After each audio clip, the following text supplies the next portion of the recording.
Good morning, ladies and gentlemen. Welcome to the Indian River Lagoon Council Board of Directors meeting. Today is February 10th, 2023. Current time is 9:36. If you'll please rise for the Pledge of Allegiance. I pledge allegiance to the flag of the United States of America and to the republic for which it stands, one nation, under God, indivisible, with liberty and justice for all. Okay. Thank you. You may have noticed I am the vice chair sitting in today until we do the election of officers. So at this time, I'm going to turn it over to Glenn for the election of officers.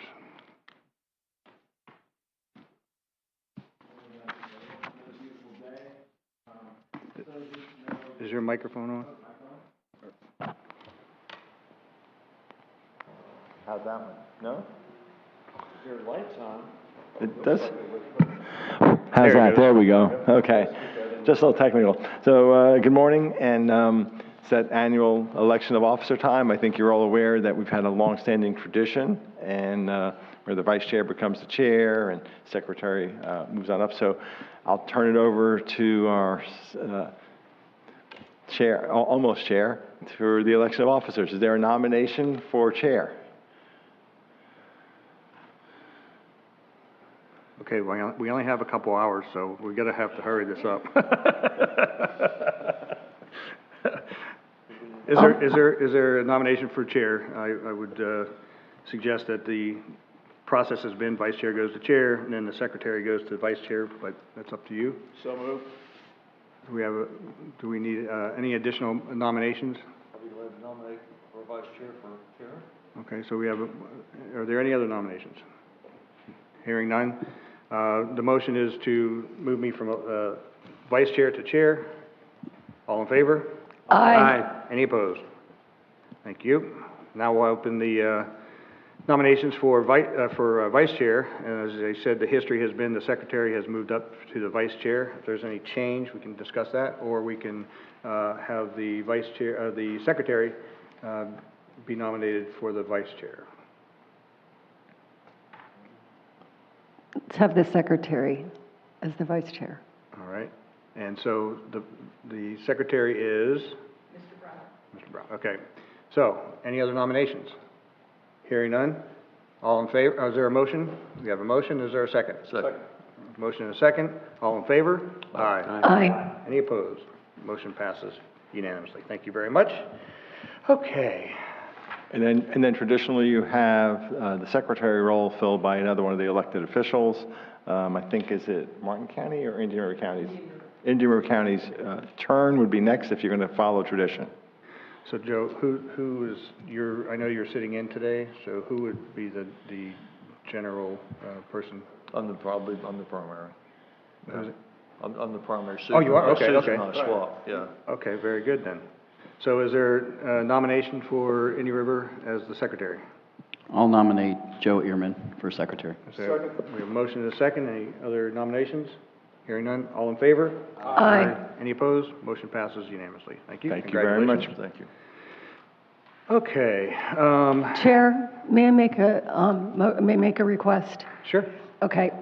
It's just a little awkward sometimes when we come in here and everybody's new. Do you mind just having everybody introduce themselves at this time? I'd like to meet the new people that are up on the board. I think that was why some of the awkwardness happened, because there's some new people here, and I would just appreciate it. Thank you. Very good. Yeah, actually, that's on my list, but thank you, because I'm old and I forget some things. So actually, we'll start with you, and then we'll make our way down. We'll Okay. introduce ourselves and who we represent, and Thank you. we'll go from there. My name's Jackie Thurlow Lippish, and I am the governing board representative for the at-large area of the East Coast. I'm really from the town of Souls Point, and it is such an honor to be here. I'm so happy to meet the new people, and thank you for, I just feel so much more comfortable when everybody gets to say who we are. Thank you. Good morning, everyone. My name is Jason Andriata. I am the director of the Department of Environmental Protection Southeast District Office based out of West Palm Beach. That district is from Indian River County down to Monroe County. I share this seat with Aaron Watkins, who's the director of the Central District office, and our two districts sort of overlap the Indian River Lagoon. Thank you. Thank you. Good morning, everyone. I'm Rob Feltner, one of the two new county commissioners in Brevard County. I'm District 4. I live in Melbourne. And I think I came here the last meeting with Kurt Smith. He patted me on the back and said, you're going to be up here soon. So, Oh, that's right. yeah, if you might remember that. Dr. DeFries doesn't live far from me. Dwayne is somebody that we greatly appreciate in Brevard County. Yeah. And we have Virginia Barker here with us today, too. You have a surfboard? Sir, I'm at a point in my life where risk is something that I'm trying to minimize. So gave up the motorcycle, and I'm not going to be on a surfboard anytime soon. Well, welcome, Rob. Hey, Joe. Thank you, Mr. Chairman. My name is Joe Ehrman, Indian River County Commissioner, currently Chairman of the Board of County Commissioners in Indian River County. I am a fourth generation Floridian, third generation living in Indian River County still today. And I have spent a lot of time growing up probably doing things I dare not mention out on the lagoon at some point in time when I was younger, but we always enjoyed the lagoon of fishing, hunting, so it's, and skiing and all that stuff, and whatever we used to do and still do sometimes, but it's been it's part of my life. It's very dear to me, and it's an honor to be on this group this time. Commissioner Adams and I, who previously sat on, basically switched places, and so now I'm the primary, but I am looking forward to learning a lot and working with my fellow board members and seeing what we can do to make things better. So thank you, sir. Great. Thank you. Thank you. I'm Chris Sadowski, San Jose County Commissioner for District 1. I'm also now your newly selected chair. I have been a dive instructor since the 1980s, and that's how I got into my water quality arguments and fightings for very many years. So this is near and dear to me, which is so important. And I think I'm one of the founding members. I think, Doug, you were one of the founding members as well, right? Yeah. So there's some history here, and I'm not as old as Doug, and I never will. So, Doug. I'm Doug Bornick, St. John's River Water Management District Board member. My kids are a sixth-generation Floridians. Their great-grandfather, with a mule cart, dug the first inlet, the Lake Worth Inlet, before there were jetties in the early 1920s. So our family goes way back in the history of the lagoon and the east coast of Florida, and I've had a passion for it. So I'm happy to serve. Thank you. All right. Okay. And I'm Jeff Brower. I'm Volusia County Council Chair. Welcome to the new members. You will find that this is a fantastic council and board. It's honestly the favorite board and council that I have the privilege of serving on. I'm happy to be here. I'm almost a native Floridian. I was born in South Philly, but I got here as soon as I could. I was 3 when my dad brought us to the beach of Daytona. Bring the football team. It's a big weekend. So thank you. Thank you. Kathy, do you want to handle staff? Yes, so we have all of our staff here today except for Dwayne. So Kathy Hill, Deputy Director. Dan Kalani, Chief Operating Officer. Glenn Tarsivia, your attorney. Kalita Scott, Community Engagement in Southern Lagoon. Heather Stapleton, Community Engagement Coordinator for the Central Lagoon. Chair, let me also introduce Ruth Holmes from my office, who has also been working on Indian River Lagoon matters. She comes to us from Martin County, and before that, the Water Management District. I think she knows several of you already. Thank you. KJ Ayers, GIS Scientist. Jesse Wales, Northern Lagoon Community Engagement Coordinator. Go Birds. Aaron Bergman, Administrative Coordinator. All right, thank you. And we'll get to the audience here shortly. From the council, do any of you, or do any of us, have any staff members or dignitaries in the audience that you'd like to introduce? Okay. Sorry. Would Kathy LaMartina and Melanie Pearson, right? Peterson, please stand up. Say the last name for me. Parker, I apologize. I should know that. I went to Parker School when I was in elementary school. So they are invaluable, and thank you for being here today. Great, thank you. And I'll introduce Amy Griffin, Director of Environmental Resources Department of the county, and Brian Polly, who I'm going to be asking shortly to be on the consent agenda as my appointee to a position. So, yes, sir, Rob? I would just say one more time, we have Virginia Barker with us from Brevard County, our natural resources and our Save Our Indian River Lagoon program director. Thank you. She's a great asset, just so Yes. you know. Oh, yeah. We tweak her brain every once in a while down there, so. All right, moving right along to the agenda revisions. Are there any revisions that the council would like to bring forward? No? I would like to ask Brian Polly, Natural Resources Manager of St. Louis County, to be added as my appointee.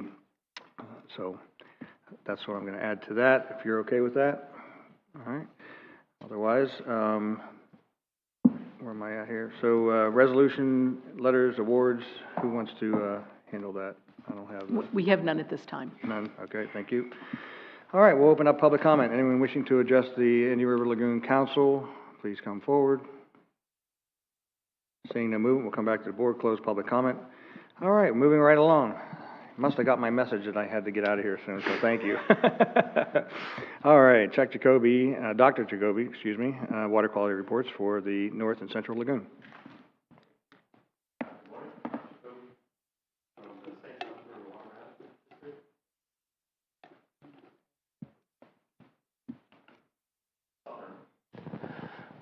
Can we get the northern one?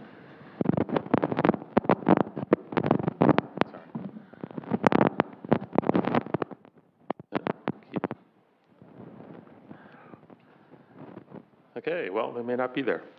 All right, we'll do this ad lib, as it were. So I'm reporting on the conditions in the central and northern part of the Indian River Lagoon. And what we track, and I bring to you the results from what we call our continuous monitoring sounds, which are devices that sit out in the lagoon, take measurements, and limit those in about every hour. And so we track, and there are 6 of those that run from up in Mosquito Lagoon down to Vero Beach.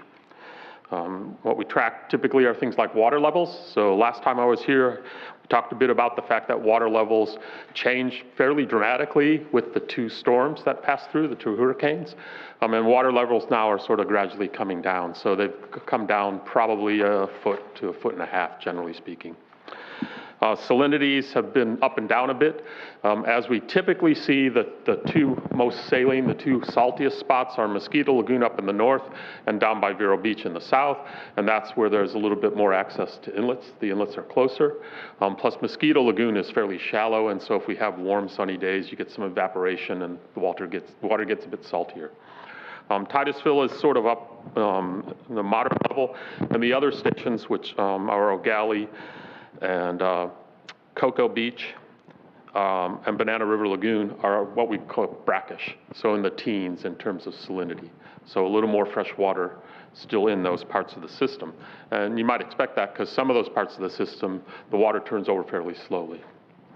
Temperature, we saw a couple of dips, with cold weather as it passes through, and so that the temperatures drop down to around 10 degrees centigrade, which is about 40 degrees Fahrenheit. That was the lowest. That was in December. And then there was another dip later on. And those cold weather events tend to calm things down in terms of phytoplankton and so forth.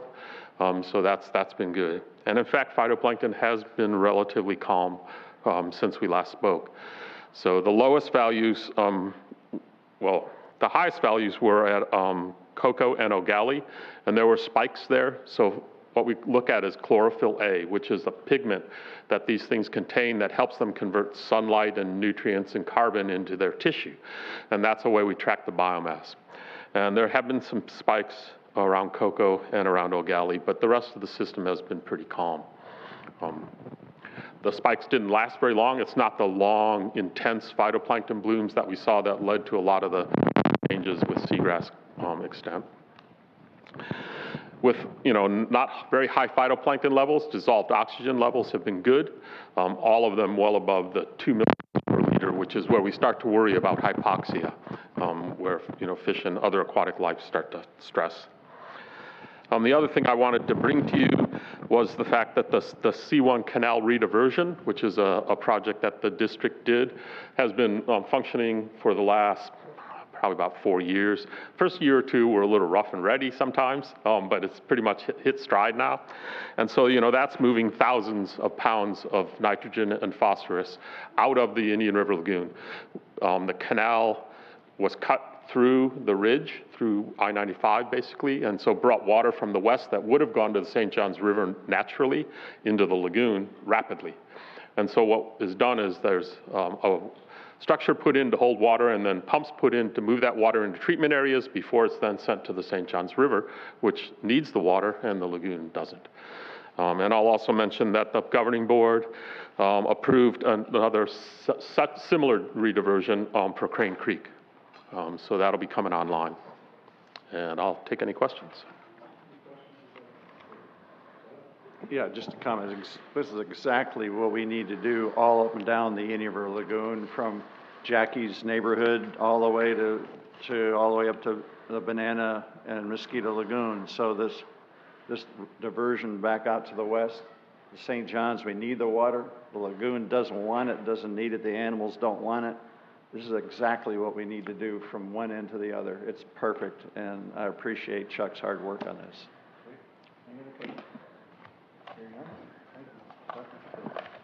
Up next, Southern Lagoon, Dr. Melanie Parker, South Florida Water Management District. Sorry, my microphone wasn't on. Dr. Melanie Parker, South Florida Water Management District, Southern Lagoon. Thank you. Good morning. So this figure on the slide here shows total daily inflows into the St. Lucie estuary, and this is from each basin by the different colors. If you look, you can see for most of the last 3 months, there was no inflows coming from Lake Okeechobee, but as of January 21st, the Army Corps began releasing an average of 500 CFS per day into the estuary, and that's that bright blue color you see. Sure. Okay. Hear me okay on this one? All right. Yeah, great. that's better. All right. All right, good. You could turn that one off. Make me crazy. Go ahead. All right, Sorry. so the table on the right shows 7-day mean inflows from each of those basins into the estuary. This is for 2 weeks ago, approximately, January 23rd through January 29th. And we had an average of 522 CFS going into the St. Lucie estuary. Most of that came from Lake Okeechobee. However, there was a substantial contribution from the tidal basin with 130 CFS. Thanks. The map on this slide shows the location of our 3 salinity monitoring sites in the estuary, as well as the location of the oyster monitoring station at Rio. The table on the top left is showing 7-day average salinities at each of those 3 salinity monitoring sites. At HR1, which is in the North Fork, we had salinities of 15 on the surface and 17.5 on the bottom. The US 1 bridge in the mid-estuary had salinities of about 19 on the surface and bottom. And at the A1A bridge, our most downstream site, we saw salinities of 26 on the surface and 28 on the bottom. The small table at the bottom shows the optimal, stressful, and damaging salinity range for adult eastern oysters in the estuary, and this is based on the 2020 Recover Salinity Performance Measure. If we look back at the table showing the 7-day averages, we'll see that salinities at HR1 and the US 1 bridge were within the optimal range for oysters. Those at the A1I bridge were just slightly above the upper limit of that optimal range, so not too bad, just a little bit in the stressful range. The figure on the top shows those same salinity sites. This is just mean salinities for the last few months. We could see that they were a bit low in late November after some of those rainfall events, but they've steadily increased over the last couple months, with an exception of in the last 2 weeks, we see a little bit of a decrease, and that's directly related to those releases coming from the lake. The figure on the bottom is focused on salinity at the US 1 bridge, and this is the average salinity from the surface and bottom. And we can again see that lower salinity in November. They dipped briefly into the stressful range of between 5 and 10 for oysters, but recovered very quickly in early December and have remained within the optimal range since that time. This figure shows oyster recruitment or spat settlement at that Rio station in the St. Lucie estuary, and these are data presented to us from FWC. This figure shows the last 2 years, but if we focus in on 2022, we see that most of the settlement and recruitment happened in the spring of last year, specifically from April to June. Those were pretty phenomenal recruitment rates for the St. Lucie estuary. They did decrease substantially in July, but the good news is none of them ever went to zero until the end of the year, which is exactly what we would expect for their natural spawning pattern. And this final slide is very similar, except this is showing average number of oysters per meter squared, so the density of oysters on the reefs. Over the last 2 years, it's been relatively stable, but if we look at 2022, we see that those numbers gradually inched up each quarter that they sampled. So we started with an average of 308 oysters per meter squared in March, and by December, they had reached 613 oysters per meter squared. So that's reflective of those excellent recruitment rates that we saw on the previous slide. All in all, for the St. Lucie estuary to have this successful of a year for oysters following 2 major storm events, it's pretty rare to happen, so it was a great year for oysters and overall in the estuary. That's all I have, unless there are questions. Please. Could you please go back to slide 14? Great. So I'm just curious, do you know why there's not a monitoring station in the South Fork up by Palm City, the bridge there? From what I understand, there was one on that bridge handled by USGS in the past, but funding cuts unfortunately had that be removed. There is a sensor in the area with the Erlon network, I believe, so we can get some of that data, but as far as data that we can pull from DB Hydro, we don't have a station. Is it possible to add the information from? We could look into that, absolutely. Just because that's where the discharges come from, right, from Lake Okeechobee. It'd be interesting to know how saline or lack of saline it is in that area. And the South Fork is kind of the most famous part of the river, you know, it used to be for the fishermen and such. So, and then do you know when this image was, when this satellite image was taken? I don't know about the satellite image. I think that's pulled from the GIS archive, so you think so? That's not my wheelhouse, so I okay, didn't create that's the map. All right. Our GIS department did, but I can find out. I just wanted to point out the area around the St. Lucie Inlet, the part of the estuary that looks blue compared to the area that looks brown. So there used to be 700 acres of seagrass in that area. And even in the wintertime, like now, when the grass was dormant, you could see kind of a shadow in the pictures of the grass. And last year, we had a really great recovery in August. I mean, it was tremendous because we thought it was gone after 2013. So I just hope that, I know the district really concentrates on oysters, but without the seagrass, you don't have a lot of life. So if there is a way to get the most updated satellite image, because they're pretty accurate, it would be interesting to see how that part of the estuary is coming along. Okay, and I know that they're going to do aerial flights this year, right? So great. We will get some new data then as well. Okay, excellent. Yeah. Thank you. And the discharges, you know, very undesirable. Can you talk about, do you know anything about, let's just say it for the record for people, why is the Army Corps discharging? Obviously, the South Florida Water Management District supported that decision.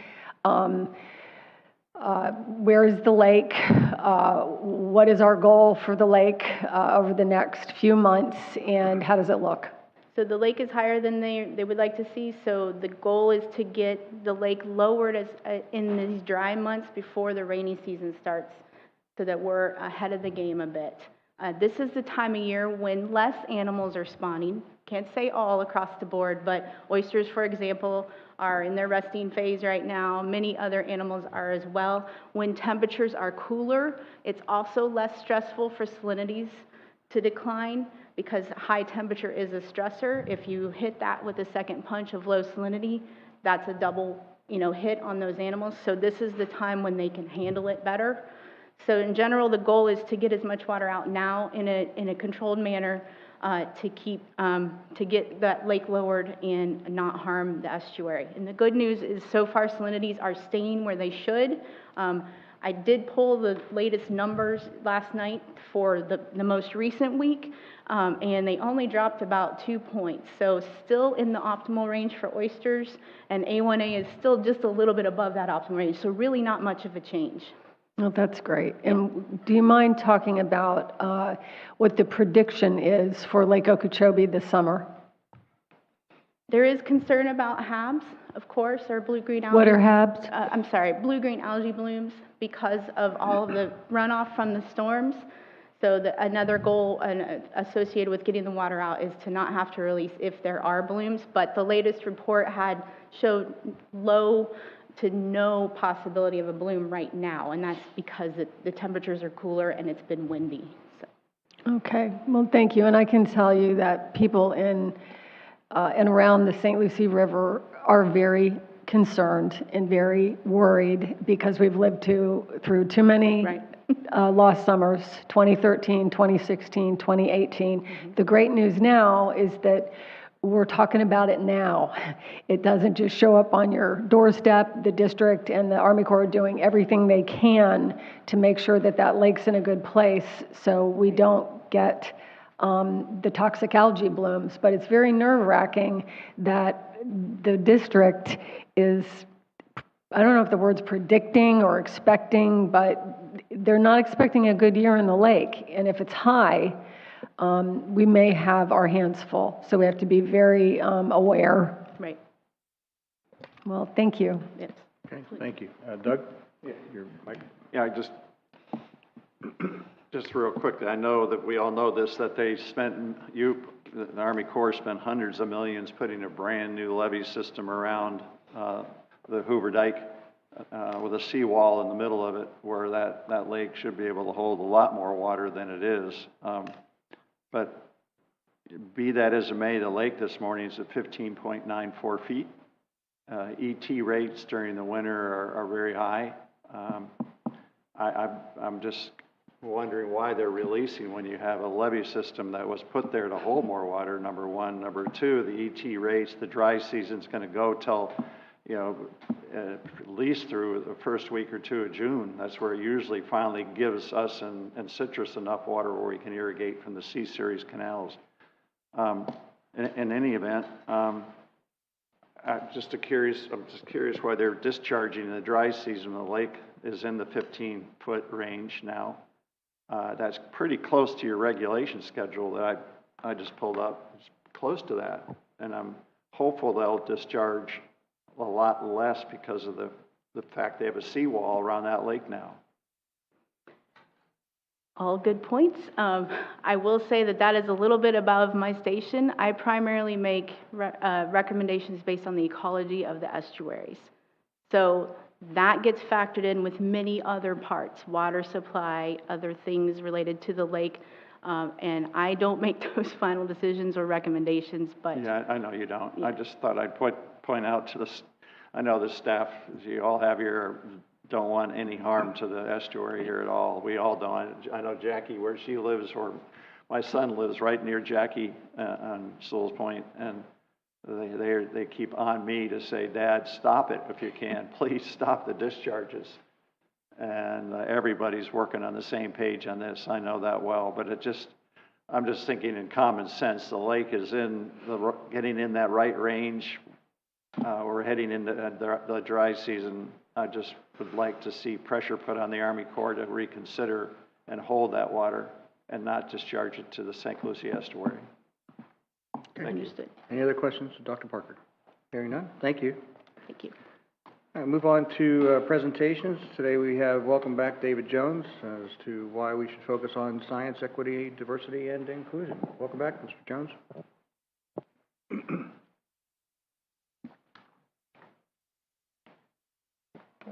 Thank you. I got here at 7, so do I count as a Floridian?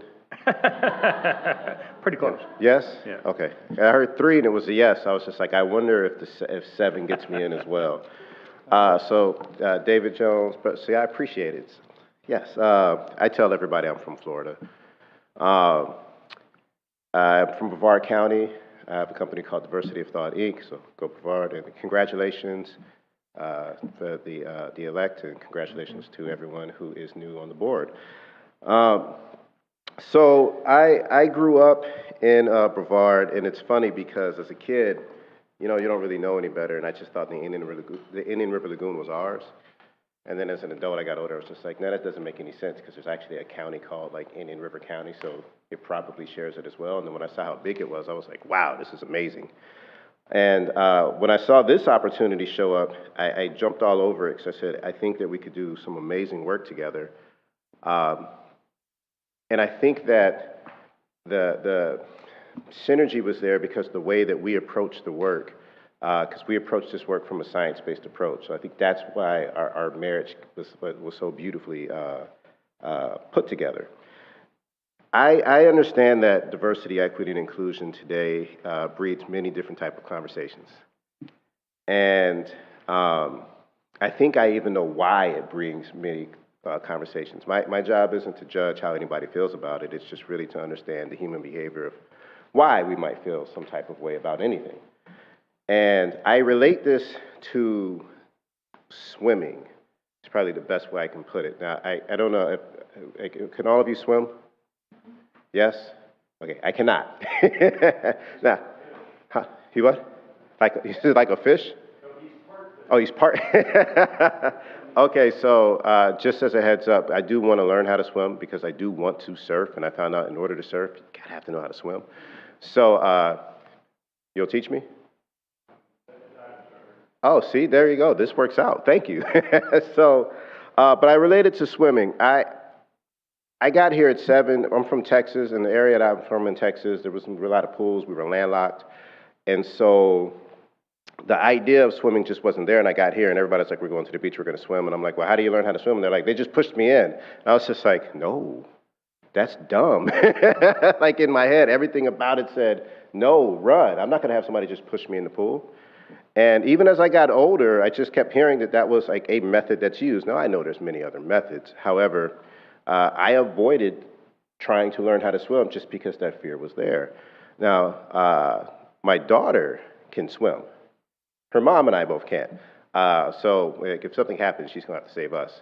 However, when she started as an infant, guess what they did? They just plopped her into the pool. And guess what? She swam. No fear. She didn't have enough experience or any type of influence to say this is something that should terrify you.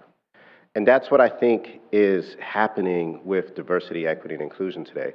For a little while now, companies have been really leaning into focusing on diversity, equity, and inclusion and getting really good results from it. And there's all types of statistics and studies that showcase that. But whenever something is good is working, what do? They say, all right, now everybody, you got to do it. And they push them in. And if you've existed for a long period of time and that's just never been in your vocabulary, your peripheral, or whatever that is, you're going to be like, time out.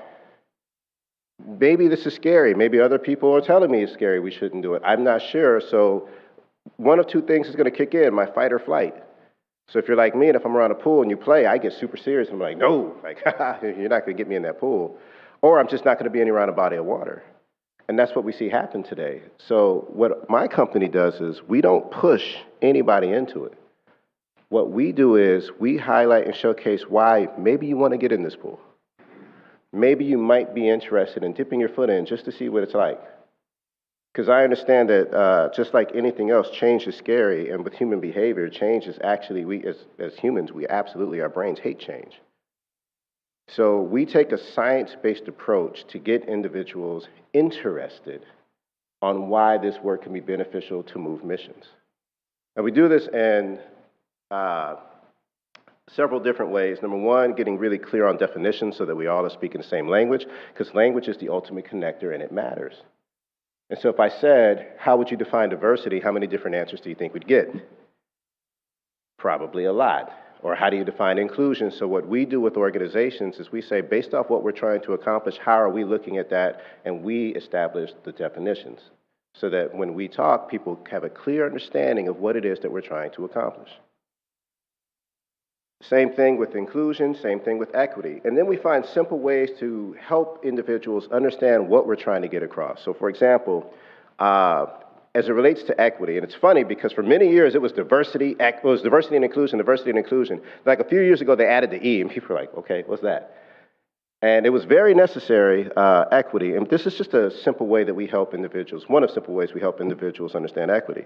Does everybody ever run track or watch NASCAR or you understand the concept of a race going around in a circle? Yep. Okay, so if we were looking at equality, that means we're all going to start at the same place. And that means that's equal, right? That's the same. But is that fair or is that right? What would happen if this was the race and we all started in the same place? Does anybody have an advantage? Absolutely. Say it again. Oh, they got the inside track. Yes. And because they have the inside track, they have the advantage. So if you watch NASCAR or track or anything, what do you have to do to make this fair? Stagger it. Yeah. If you stagger it, now you're talking about fair. And that's all equity is.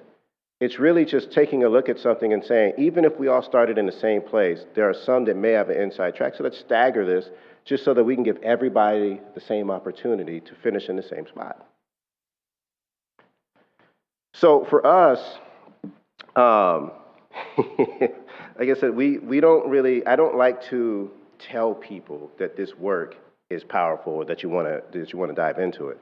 And I can show you a slide from very, very smart people that will tell you diversity, equity, inclusion is just 28% of the teams that do this and 50% of the companies that do that. And I'm just curious, and maybe you are I don't know if you're the individuals, if you ever go to a presentation and they have slides with like percentages and things of that nature, do you fact check them?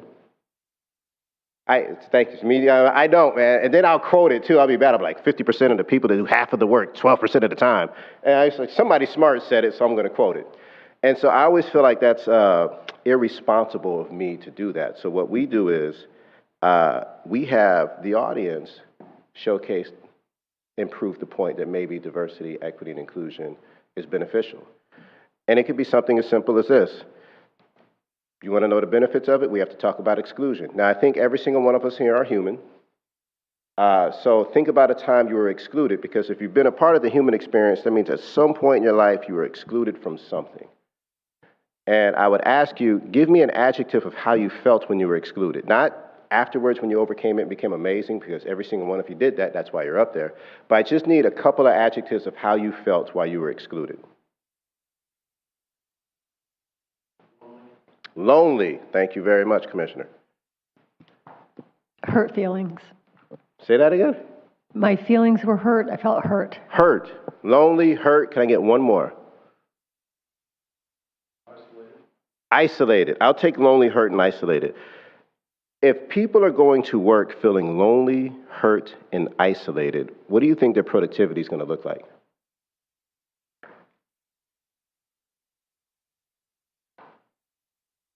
I heard not good. Why? You mean to tell me that people don't get up and excited to go feel lonely, hurt, and isolated when they get to work? Like, let's go. That's not a real motivating factor? No. What do you think happens to turnover? Goes up. What do you think happens to client engagement? Goes down. We need people to volunteer. Do you think people are going to volunteer themselves in a space where they feel excluded? Do we think people are going to donate money to a place where people feel excluded? So we say, well, what if we take some of our energy and we make sure that we make people feel the exact opposite of our list? What happens to productivity? We see it go up. Turnover goes down. Volunteer base goes up. People are willing to give more money. The clients are happier. And it's an amazing experience for everybody. And that's what we want, because we want to make sure that this is for everybody. So we've been doing this for a little while now, and I used to do this with a small company called Best Buy. You probably heard of them, maybe shopped there before. And we learned pretty quickly, once we started not pushing people in and showing them that maybe this is something that you want to get in part, like that you want to take part in. And when they did, they said, this is amazing because it really is beneficial for everybody. So they dove in, and that was our turnaround story. Because in 2012, you were at Best Buy, you heard they're going out of business. And in 2019, they were teaching it in college as the greatest turnaround in retail history. So that is what we are going to be able to partner and do, because we want to make sure that everyone is invested in our lagoon, and that we also are invested in what's important to them as well. Now, the way we do this is we have 4 different ways. One, we are doing workshops with our staff, with the boards, and with community partners to understand what it is that we're going to accomplish and how we're going to get there. We're also doing community outreaches into historically underrepresented communities. We get to work with the staff of not just identifying, but actually getting in and finding partners who are already doing the work that has synergy with what it is that the IRL NEP is also working to accomplish. I'll give you an example. In the South Brevard area, there's an organization that was doing great work, but more independently. They were doing community gardens, but the way they built these community gardens, they were also looking at how can we focus on stormwater mitigation, and can we start testing our soil to see if it was contaminated. Like, they were really finding more and more ways of trying to not just improve that area, but how can this become beneficial for all. But the interesting factor is the IRL NEP wasn't involved. So what we did is we just became a bridge, and we said, hey, we want to make sure that we introduce everybody. Can you come out to this event that they have? They come out to the event, and it's like, oh my God, we didn't even know that they were there, or like that this exist. And they said, oh my goodness, the IRL NEP is in the house. Like, this is amazing. And then now there's a partnership that's bonded. And so what we do is we just build that bridge, and we create access for everybody to understand what we're working on and how we can work together. We're also going to build task force to help us push this work across, and we're looking at what we need the task force to do and how we're going to get that accomplished, and then we're going to put that out to say, if anybody is interested in joining these task force, you know exactly what it is that we're going to be asking you to do to help us move this mission. And last, this won't be activity without expectation. We will highlight and showcase our progress of what it is that we're doing. I'm a firm believer if you do something, you should find ways to measure it so you can show the success or show where you're not having success, but what you learn from that and how you're going to get better because of it. So that is our partnership with the IRL. We will continue to focus on the science of why we should lean into the justice, equity, diversity, and inclusion. Not just why, but the science of how we should use it as well to benefit our efforts and our mission. So do I have any questions from you wonderful folks? Yes, ma'am. So I'm glad you're here. My name's Jackie. How do you feel things are going so far? I think they're going amazing so far. The staff is absolutely brilliant and fantastic. As a matter of fact, it's funny because when I say, I know that I can immediately tell you why I knew for a fact the IRL is doing amazing, the IRL NEP is doing amazing. Because when we talk about feeling the opposite of that list, that's what the staff feels. They feel like, and so, but I didn't ask them, I just saw it. You can feel it when you walk in. So the energy is there, people love working there, and then so that effort just becomes just that much more. And then I had the opportunity this week to be at all the different, you guys, boy, whew, this week is fun. There's like a board meeting every day, so I got to go in front of all the different boards and have the conversations, and it's just amazing to see people saying, hey man, when you get the task force up, let me know, I want to be a part of it. It's been very well received. So I'm really excited to get the work done. And it's brought me into a whole new world that I have not always necessarily participated in. Well, that's great. Oh yeah. Hey, thank you so much.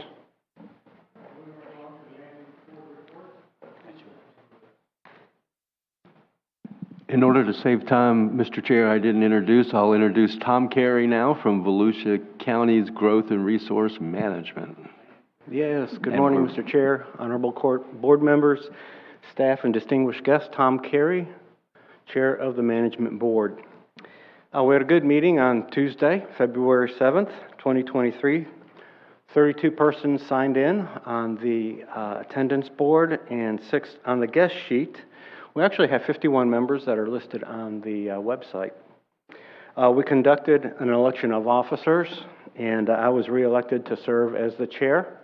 And Bob Musser from the Canaveral Port Authority was reelected vice chair for the year 2023. The Management Board recommended approval of your agenda items 12B, the fiscal year 2024 Habitat Restoration RFP, 12C, the 2024 Science and Innovation RFP, and 12D, the fiscal year 2024 Tentative Budget Resolution. The tentative budget item also recommended for approval earlier that was also recommended earlier that morning for approval by the Finance Subcommittee in the report to the Management Board. Your agenda items 12E, authorizing staff to develop and release RFPs for the fiscal year 2024 small grants, IIJA, and the 12F, authorizing staff to finalize and submit the fiscal year 2024 EPA work plan and complete the fiscal year 2024 IRL NEP business plan, were also recommended for council approval. Regarding your agenda item 12A, there was robust discussion involving the third-ranked water quality proposal, which was submitted by the Fort Pierce Utilities Authority. The proposal included language indicating the use of IRL funds to pay for water hookups to homes. The Management Board felt that this was outside of the scope of IRL NEP's mission of improving water quality. That connection of homes to potable water was a utility issue. The Management Board recommends to the Council that approval for agenda item 12A is in order, with the exception that no IRL NEP grant funds be used for water hookups to homes. We began our meeting at 10:16 and concluded at 11:53 a.m. And that concludes my report, Mr. Chairman.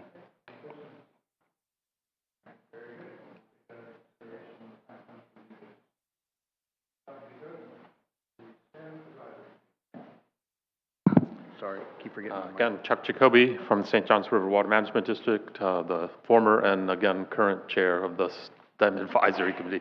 Well on my way to becoming a benevolent overlord. So, Chad Truxell was also elected as the vice chair once again. And we also reviewed the RFPs and recommend to you that you move forward with that caveat regarding the water supply, which I think can be negotiated during the development of the contract. We also recommend to you the budget as it was put forward. Okay. Any questions of Dr. Jacoby? Okay. Thank you very much. And moving on to Citizens Advisory. Kathy, is that you? Good morning. Continuing the tradition of being frank for a moment. So they also had elections at the CAC. Frank Catino was elected again as chair. Tess Taylor Sines from Marine Discovery Center was elected as vice chair. So that is set for the year. The CAC approved, the biggest thing they did was go over the small grants proposal that you all will be approving the release of today. They go through that with a fine-tooth comb. They're also the body that reviews those proposals when they come in, so that's sort of their purview and their wheelhouse. They want to be in that space. So they reviewed that and approved of it. So we have a couple of minor tweaks to make to it, and then we'll be releasing that with your approval later on. They approved the project rankings and the project funding that will be coming before you in a moment, the tentative budget, and releasing the new RFPs for IIJA and small grants. Okay. And that's it. Any questions, Kathy? No? Thanks. All right, thank you very much. Moving right along to the consent agenda. Is there any item on the consent agenda any council person would like to remove for separate vote or discussion? If not, I'll accept a motion to approve. Motion to approve. A motion to approve by Joe, Second by Rob. All in favor? Aye. Any opposed? Motion passes unanimously. I see no old business. We'll move on to new business as indicated by the Management Board. First item is fiscal year 2024 water quality RFP, and Dan will be presenting. These will have to be voted on in separate motions. We'll start with number one. All right, so I'm going to go ahead and go over all the proposals and the projects that we received in our RFP funding cycle. I'll caveat it before we start into water quality that we received 17 proposals total over all 4 categories. 2 of those, however, were deemed non-responsive. They did not have the required documentation. One was for a match, and the other was a letter of authorization from the organization. So those 2 were returned. So that left 3 proposals in water quality. All 3 were ranked high enough for funding. The first proposal, top ranked, is from Martin County, called the reduction of TN and TP using floating treatment wetlands. This simply is harvesting the floating wetlands that are in that stormwater pond and then replanting it, so just recycling. The second project, City of Port St. Lucie, septic to sewer conversion along the Monterey Waterway. This is for 16 homes to be fully funded to be transferred from septic to sewer. This is very similar to the program that we just wrapped up last year with the City of Port St. Lucie at Elkham Canal, where they did 34 properties. So very similar to that. They're going to offer all the residents, if they can't afford that connection fee at the time, a 10-year no-interest loan. And then we have the Fort Pierce Utilities Authority septic to sewer conversion. This is for 50 homes. And as Tom said in the management board meeting, there was discussion about that proposal saying the homes that were also being converted, if they weren't on water, say a potable well, that they would be converted using council funds. That was brought to you as a recommendation to approve this project with that caveat that during contract negotiations, we make sure that our council funding is only towards that septic to sewer conversion process, that we do not include our funding for that. The total category funding was $450,000. The funding runs out in that last project, so they were asking for everything. It runs out at about $364,000, so they're getting almost everything they asked for, but not quite. And that's water quality. Any questions on those projects? Any questions on these items? No. Rob, do you have a question? No? I just want to reflect again on the FPUA proposal. The management board indicated a concern about the using NEP funds for water hookups. Management board and STEM board. And yes, sir. both, okay, very good. So if that's the case, we'll take the first item, which would be the management conference recommendations for approval final rankings of proposals. Is there a motion? I'll make a motion. We have a motion by Rob. Yep. Second by? Second, Brower. All right. Jeff, any comments or questions on the item? Hearing none, all in favor? Aye. Any opposed? Motion passes. Move on to number 2, fund the top proposal contingent and consistent with available funds and budgetary authority authorized by staff to negotiate and enter into contracts. And this is where we put the caveat that FPUA unable to use the funds for water hookups. If that's acceptable, I'll accept a motion. I'll make a motion. A motion by Rob and second by Jeff. I'll second. I'm pulling it out of you guys. Thank you. All right. Any comments or questions on the motion? Hearing none. All in favor? Aye. Aye. Any opposed? Motion passes unanimously. All right. We're good there, Dan?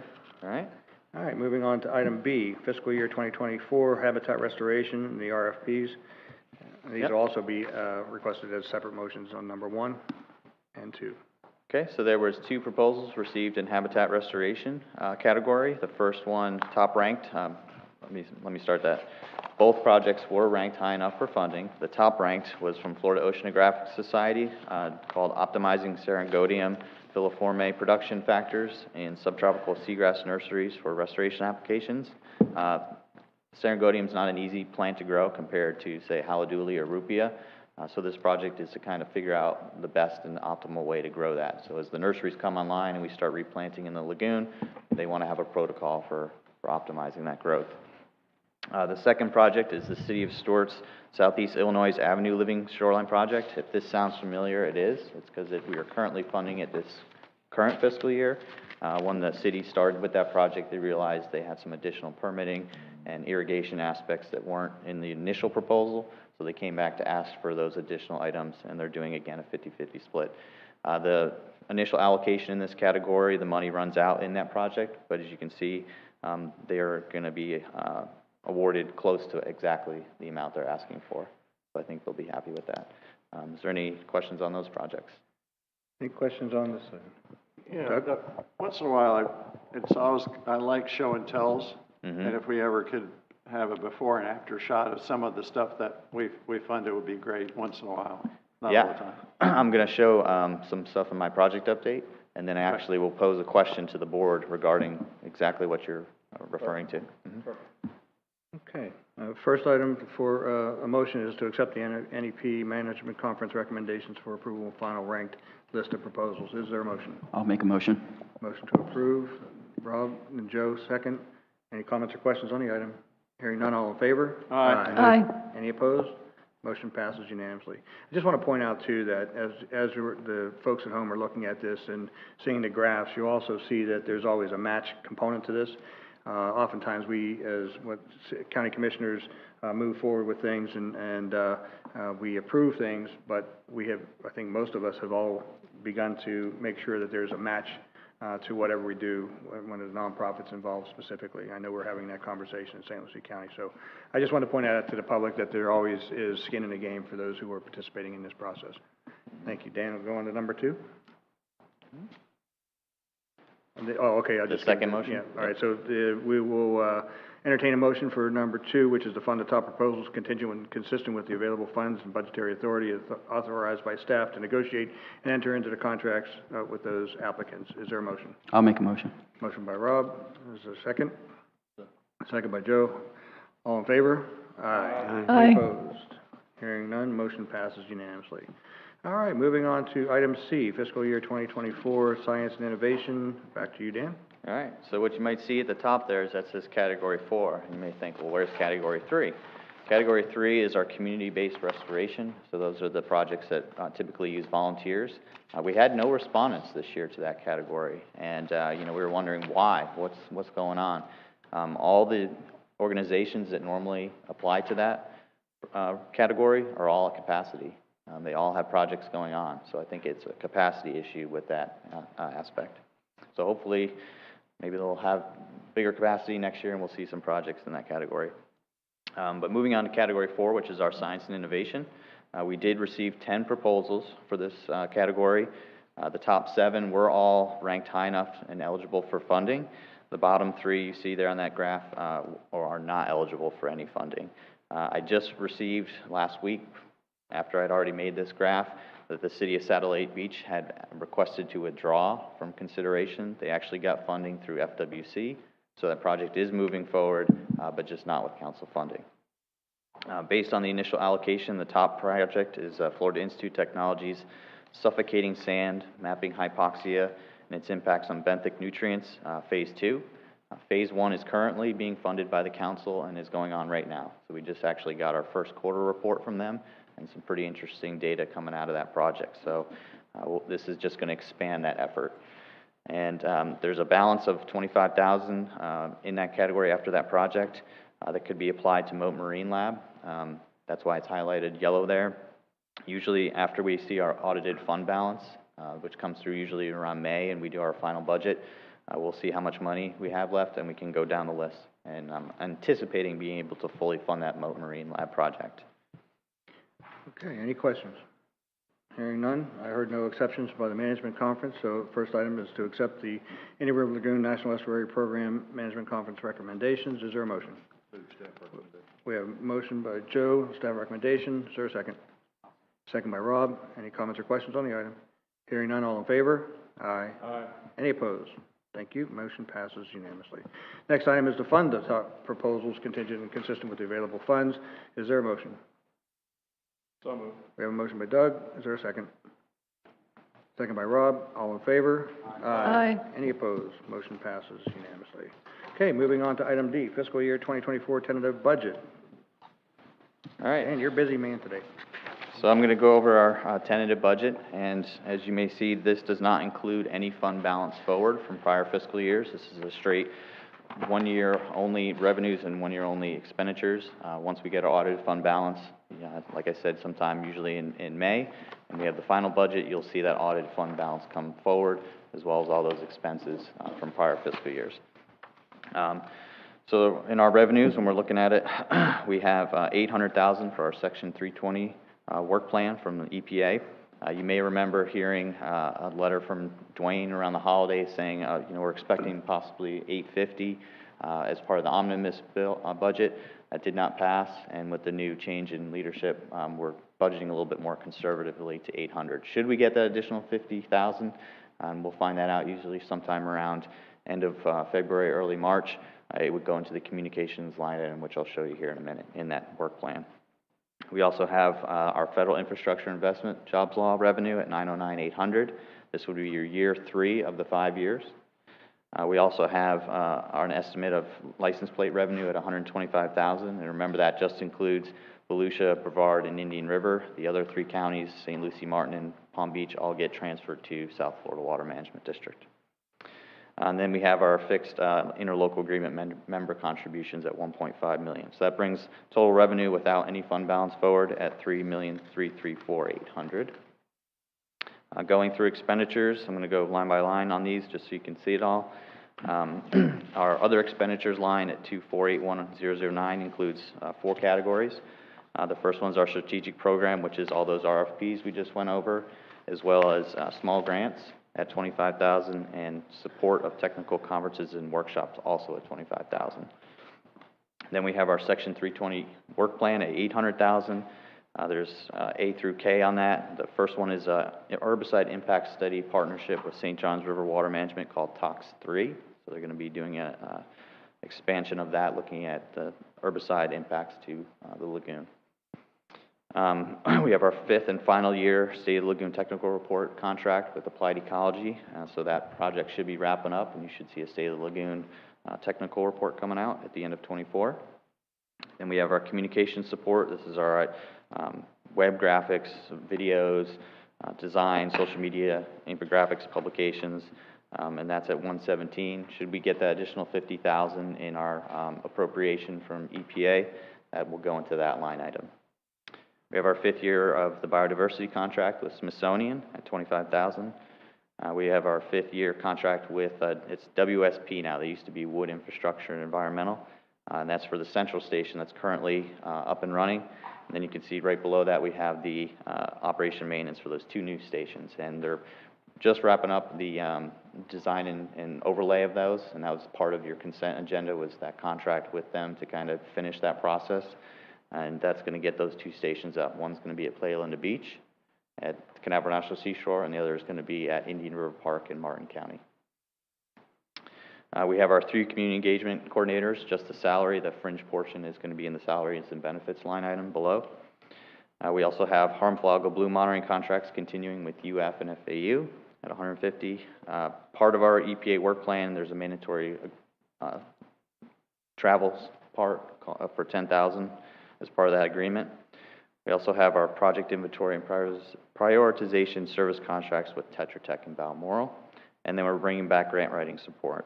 In our current budget, we do not have grant writing because we've been working off of balance from prior fiscal years. So hopefully that's all going to be used up and we can actually bring that forward in this budget. The third item in other expenditures is the federal infrastructure work plan. And so that's going to have 4 items in it. We have our underserved and underrepresented community restorations projects. So that's that RFP that's in our agenda a little bit later. We have this commitment to the Seagrass Nursery Network continuing at $500,000. And we have Dave Jones, who just presented earlier, his service contract. And then we have a stormwater design and build partnership with St. John's. So as some of those large regional projects start moving forward to design and build, we were going to partner with them to help that process along. Should the governor's $100 million that we just heard about be approved through the legislature and go to some of those projects, that may change this budget a little bit. So if that partnership doesn't work, or it's taken with the $100 million, that $249 will move up into that underserved and underrepresented line item that you see there. And then we have our reserve at $71,000. Moving to the last four categories in our tentative budget, we have salaries and benefits. So that includes the salary and the fringe rate for the executive director, deputy director, COO, and GIS IT scientist and admin coordinator, and then the fringe rate for the 3 community engagement coordinators. We have facility expenses. Those are 4 line items: utilities, rents and leases, equipment maintenance, and equipment and communications. That total category is actually lower than our current fiscal year. It's because we bought computers for all the new staff this current fiscal year, so that's actually going to be lower in 2024. Our administrative costs, that's right on line where we are this current fiscal year. The only increase is in insurance. I was at a conference just a couple weeks ago, and they were talking about premium increases again with insurance. And as salary increases, your increase in insurance also happens. And then last, we have administrative services. We always budget legal to 65 just in case there's any kind of litigation. Knock on wood, we've never had anything, and that has always never used up that entire category. Our accounting is fixed over the contract 5-year term. Auditing, we're expecting single audit due to all the increased federal funding we've been receiving. And then our IT and legal ads are consistent. And so that's our budget. The expenditures balance out to 0 with the revenue. And like I said, you'll see in the final budget that fund balance come forward and some additional expenditures. Okay, any questions? Hearing none, I do have just want a quick statement on the infrastructure investment process, the underserved community restoration projects. I know that there's some question that the federal definition of underserved and underrepresented communities kind of went in with the census tract, and that was kind of a concern because it really wasn't representative of some of our communities. And so, however we're going to approach that, maybe getting a different definition from the federal government as to how that unfolds, we can actually target areas that are really truly underrepresented and underserved. So. Yeah, so the EPA gave us some initial guidance, and using that, we've mapped it out on a mapping tool that they have by census block, and KJ was good enough to help with that mapping effort. But the EPA said you're not as restrictive. It's not as exclusive as just that. If you know of another community that really needs it, just define why they are underrepresented or underserved, and we will accept it. So as part of our long-term equity strategy plan that we have to put in with this bipartisan infrastructure funding, which is due on June 1st. There is an equity plan, and that's how we define it, but it is not fixed. So once we put it in, it's not rigid. We could actually change that if all of a sudden we determine, hey, this community is underrepresented, and this is why. We can add that in. So there is a lot of flexibility from EPA on that. Okay, excellent. And I'll just give an example. The city of Fort Pierce, the Avenue D corridor has Moores Creek, which has a stormwater project that comes through at Moores Creek, and that was actually created by the Fort Pierce Development Agency to actually do water quality projects there. And then you have Harmony Heights, Sunland Gardens, and Paradise Park, which are in between two major canals, and most of them are on septic. And so understanding, some of those investments would actually be beneficial to water quality, I think, gives you an example as to an underserved area that actually really wasn't on the map. So I just wanted to share that with you as a concern, and each of you probably have the same type of situation. Doug, did you have something? No, when you're done. Okay. All right. So the request is to review and adopt the tentative budget for fiscal year 2024 by resolution 2023-01 pursuant to Florida statute. Is there a motion? Motion, Jeff. We have a motion, Joe, and a second by Rob. Any comments or questions on the item? Hearing none, all in favor? Aye. Any opposed? Aye. Whoop. Oh, I thought you were it was an aye 4 or aye? 4. Okay, thanks. Sorry, No I'm worries. having a hard time Right. putting this on and off.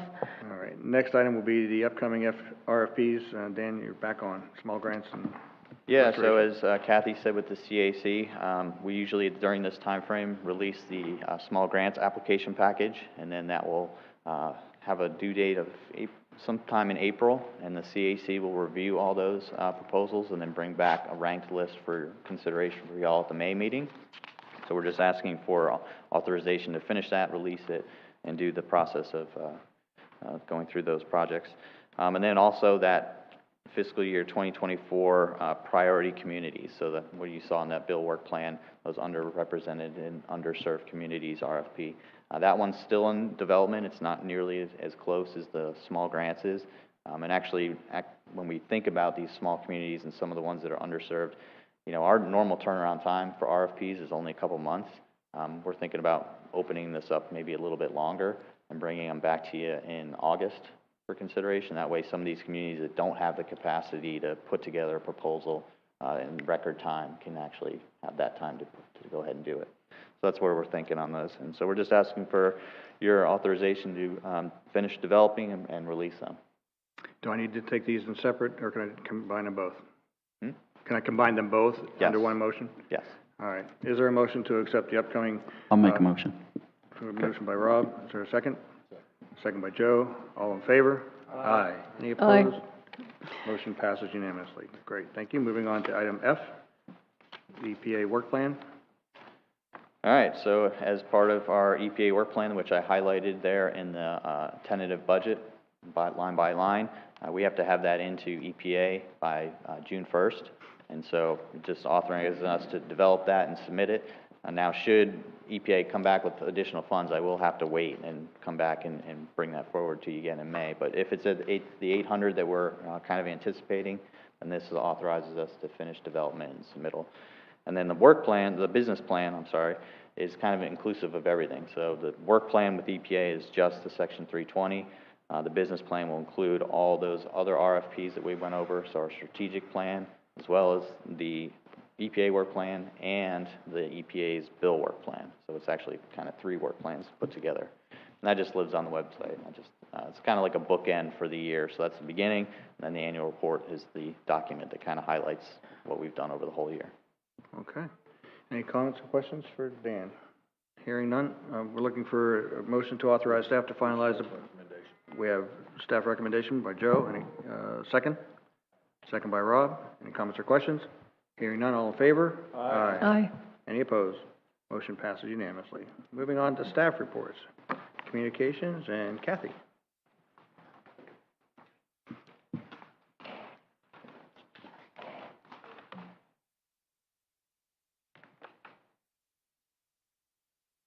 Can I ask our TV folks to put the slides up for us, please? Great.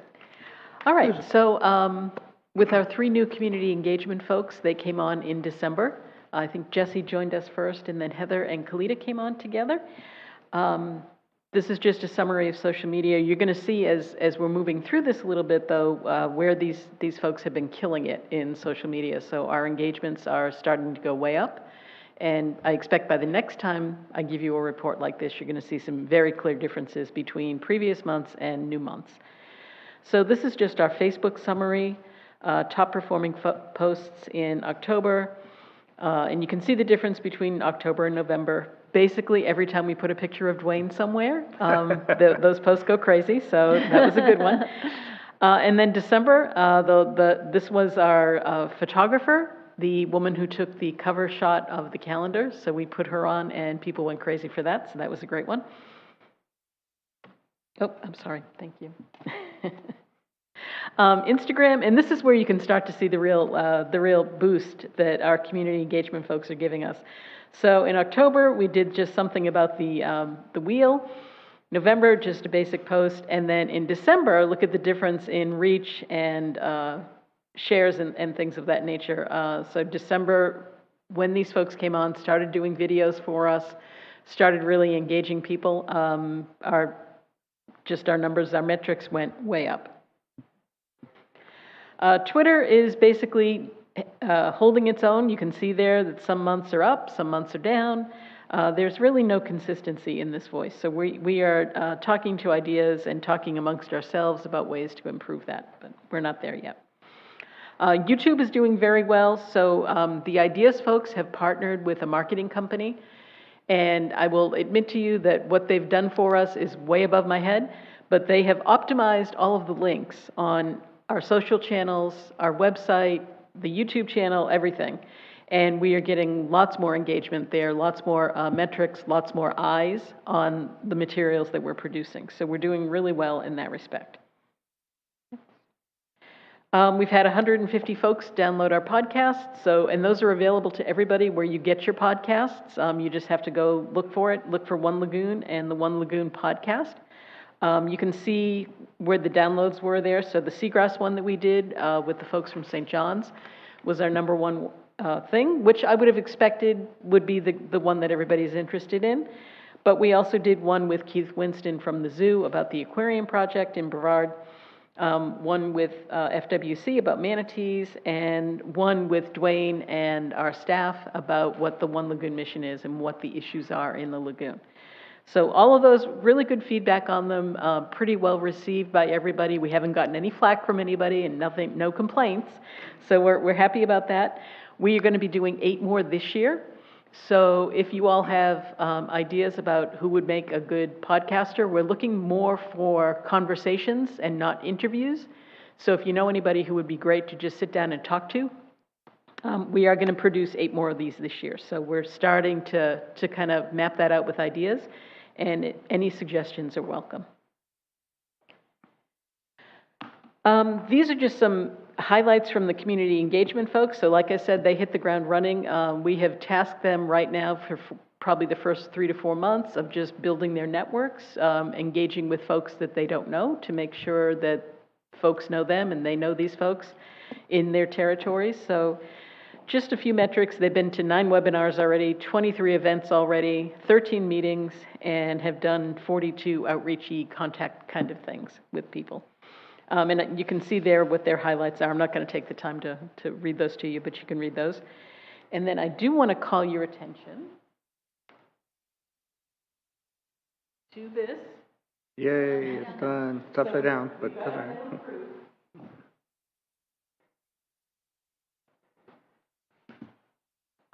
So we have the metal proof for the license plate. Our next step with that is they are going to send us a bill for all of the current license plates that we have to buy back. And then once we pay that bill, we can start putting those out into the offices. So that's coming very soon, we hope. And I think that's it for me. Any questions for Kathy? I just want to suggest that the High Women Festival is coming up back from a diversity opportunity. You're going to be there by chance? Okay, yeah, that's a good one. And then from community engagement, we all have our festivals. We have Frog Lake festivals, we have Friday Fest and things like that.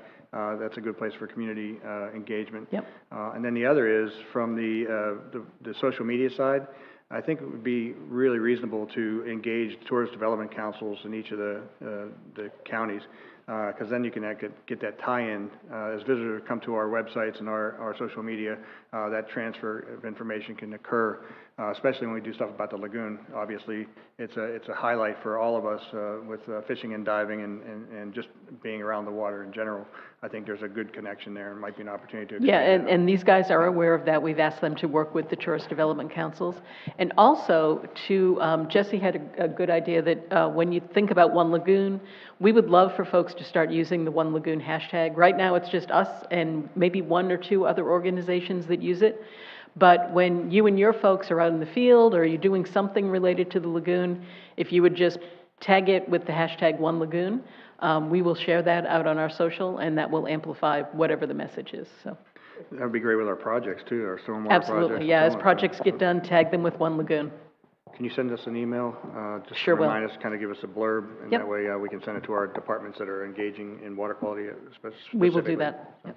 Doug? Yeah, we got a request from my granddaughters. Last time I was there at their house, they asked me, is there a podcast or something that we have that shows the birds of the lagoon specifically, where they could see the various birds we have along the lagoon? And then they said, well, what about the animals? Do you have a podcast for what animals you see along the banks of the lagoon?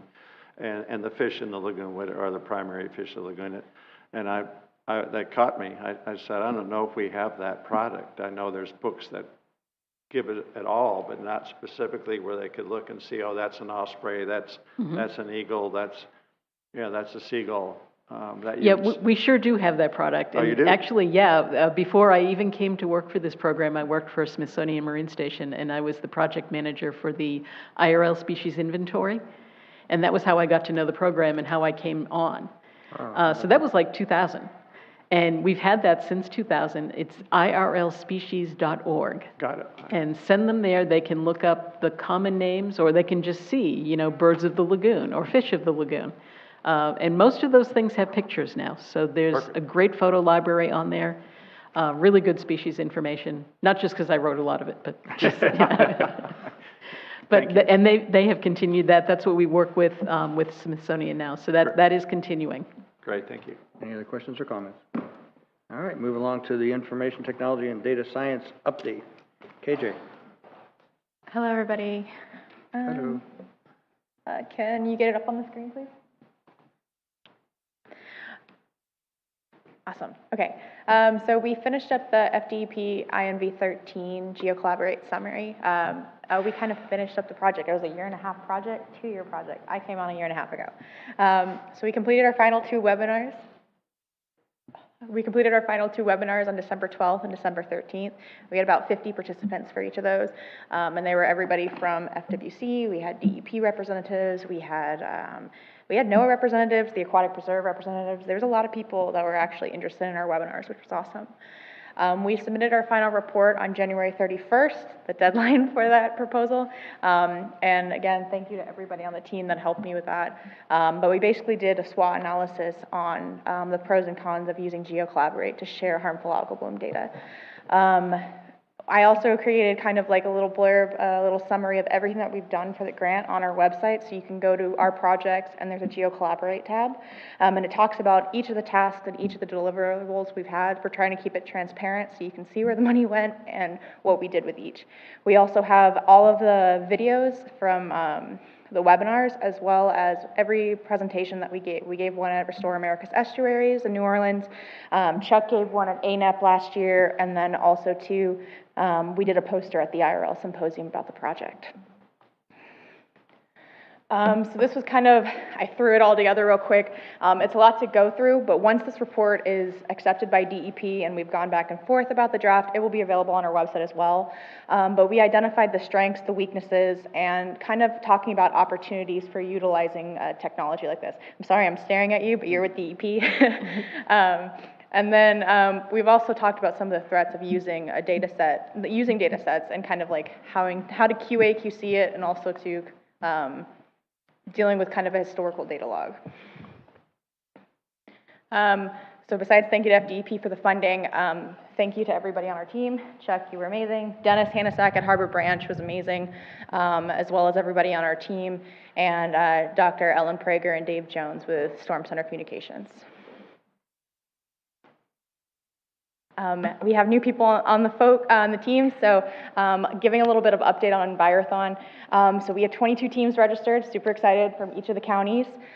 We have 12 high school and 10 middle schools that are going to be there, and that number actually went up today. We have 36 volunteers actually, 36 volunteers and counting. We had our final meeting yesterday, and so any information about Envirothon, if you would like to participate, be a volunteer, kind of see what we do, it's going to be on February 24th. And that's the link to our website. So I took over the website update. So now the website is going to be my baby, it's going to be my project. So I've updated all of our contact information, so all of the CECs and the full-time staff is now on there with our bios, our information.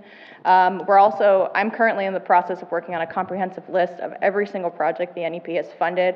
I have currently 2015 to 2019 up, but it's a process grabbing photos, grabbing little blurbs about what each of the projects were, and doing a little summary of what the results of each were, as well as that FDP INV 13 project section. Doug? Is that a shark fin in Dan's picture behind the fishing rod? It's a dolphin. But it was a great picture. That's a great capture there. And if you will see Jessie's photo as well, she's rocking our One Lagoon, and she was out with tagging horseshoe crabs. Any questions? Any questions? KJ, Go ahead.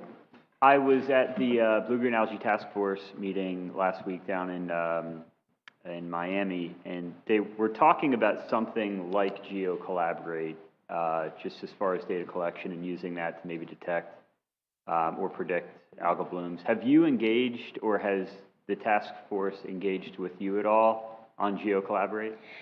So yeah, we actually have Valerie Paul and Dr. Sullivan on our management board. So I've had conversations with them as well as Kate Hubbard on the West Coast set up with FWC. So we're having these conversations as well. I actually listened into the Blue Green Outreach Task Force, so I heard it all. Yeah, so we are starting these conversations, and I feel like this project, especially with a lot of the partners within the IRL, started opening the communication for how are we sharing our data, how is it available, and to get it out there quicker. Because it's a lot of work to QA/QC data sets, and a lot of people don't realize that, and they just want instantaneous results. But giving those instantaneous results can have can you help me with the words? It can kind of have like a little bit of a, thank you. It can backfire if it's not QA/QC'd properly. So it's kind of a double-edged sword. Thank you. Yeah. Thank you, Jason. Any other questions? Okay, moving on to the project update. Back to you, Dan. Right. So I'll just give you an update on all the projects that we have, and these numbers actually just flip-flopped a little bit this morning. I got one of those pending projects fully executed, so it's actually now 44 projects activities in progress and 6 projects pending still, waiting on contract negotiation. But 2 projects finished, and so I'm going to kind of go highlight those a little bit here. The City of Stuart's Tressler Drive Water Quality Improvement Project and Florida Atlantic University's Harbor Branch sampling to assess toxins in the from harmful algal blooms in the IRL. And this is actually kind of part 2 of their project. They did a southern lagoon a couple of years ago, and now this is more focused on the northern lagoon, looking at toxins. So this is just Tressler Drive. This kind of shows you just a map on the left of where the project site is, and then the map you see there on the right is just kind of a project overlay to show you kind of the site design of what that was going to look like. Here's some construction photos of the baffle box and the manhole cover that are going to go in. And I like to add that one photo just to show you how big they are. So you can see the ladder in there. And then these are just some photos of it fully constructed. So in the upper right corner, you can see the roadway and the access hatches to the baffle box there and the pavement. The photo on the lower left is kind of that roadway coming to an end. So the water goes through that baffle box, it comes through that hole and then into like a rain garden stormwater retention area there with some native planting. And then I just put in a sign of showing all the partners. And so it's nice to see our logo included on those notices. This is the sampling to assess toxins by FAU. This map here just shows you their study sites for this northern lagoon aspect. Next one. This graph here kind of shows you between the 3 regions, both Banana River, Indian River, Mosquito Lagoon, the different types of harmful algae that were recovered in that.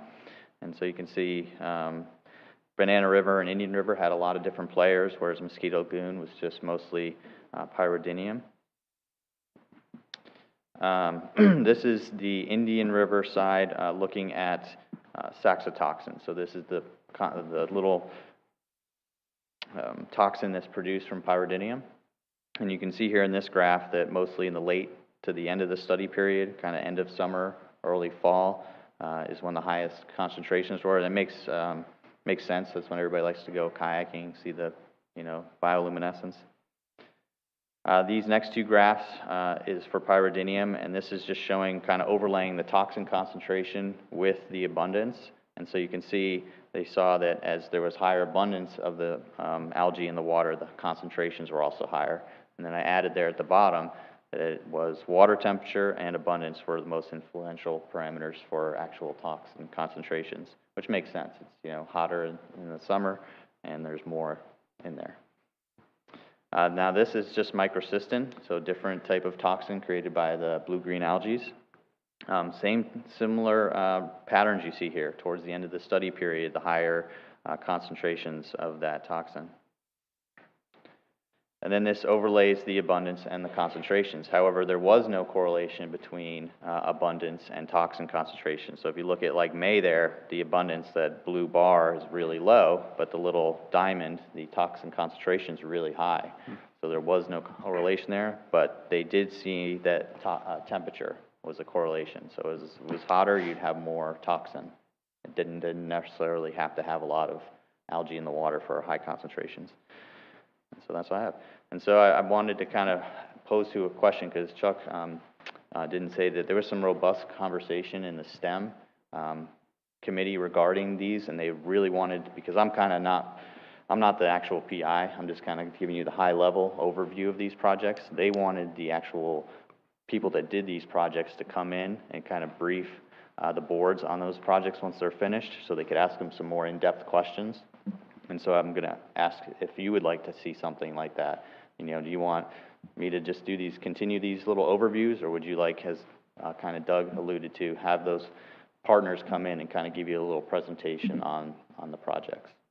That was just a question to y'all. Personally, I just think it would be something that up to those partners that have the time and ability, because it does take some time out of the person's day or group's day. So that would be my only concern, is to burden anybody with time. But otherwise, I mean, it's always interesting to see some of the projects and those who are bringing it forward. Okay. Any other comments?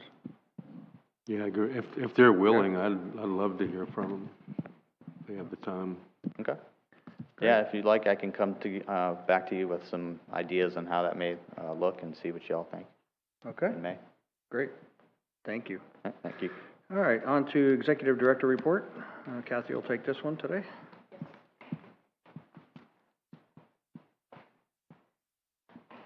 If we could have the slide, please. So Dwayne just passed this slide along just to let you know that before he went into treatment, he was working hard. So he has done a number of meetings. These all occurred sort of between Thanksgiving and Christmas time. He did the Estuary Resilience meeting with Dr. Wes Brooks and the other 3 NEP directors on the West Coast. So they talked about NEP issues and sort of estuary issues with Dr. Brooks. He also did the Manatee Forum in St. Pete, talking about what was going to happen this winter with FWC and manatee feeding and things of that nature. And then he did 2 interagency meetings, one with state and federal emergency response team meeting, and then one with the interagency coastal resilience meeting. And that one included Space Florida as well. And then since then, he's been on the phone every single day. So he's not really just relaxing at home. He's working the phones every single day. And he's feeling well. For those of you who don't know, he has come home. They let him come home last Thursday. He's recovering at home. He's got about another 6 to 8 weeks of staying away from people. But once his immune system is up high enough, he will be back in the saddle. And he's very much looking forward to that. And then lately, his multiple conversations with the agencies, mostly to think about ways to get everybody on the same page with that $100 million from the governor's office. And it's our feeling right now that we don't want to administer those funds. We probably don't even have the capacity to administer those funds. So we think it's better for the agencies to receive that funding, and put it towards sort of large transformative projects, not unlike the 9 large regional stormwater projects that the district had given you all a couple of years ago. So that's sort of where our head is at with that. We've got a few upcoming events. So the FIU Harbor Ranch Seagrass Symposium, this one is focused entirely on seagrass, so that's coming up February 23rd and 24th.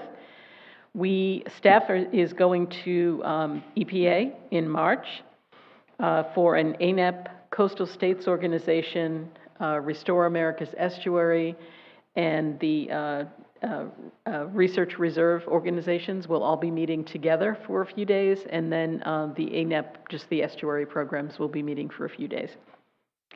Marine Technology Society is having a Florida-based tech surge, so it's entirely about Florida. So a tech surge at Harbor Branch in April.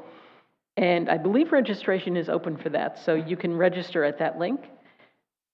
And then next, the Shore Conference is coming back this year about research and accessibility. That is a conference up in Volusia County. It is geared towards the community and towards students, but we all will be participating in that. And it's all about, kind of research and accessibility. And I think that is it for me. Okay, any questions? Hearing none. Thank you very Great, much. thanks. We'll move on to member reports. I'm just going to give my staff a heads up that they're going to be asked to come up here, so Amy and Brian just put something together. How's that bus feel? Pretty good? All right, very good. All right, so member reports, we'll start with Jackie, and since she's the only lady on the group. I know, I feel pretty how about special that? today. See? The South Florida Water Management District held its meeting yesterday in Coral Springs, and we had a welcome evening at Mr. Ron Bergeron's property, which is off of Highway 27. It was open to the public, and the meeting was advertised. But it was really cool because, you know, he's a representative of the old times in that area before it was so full of people.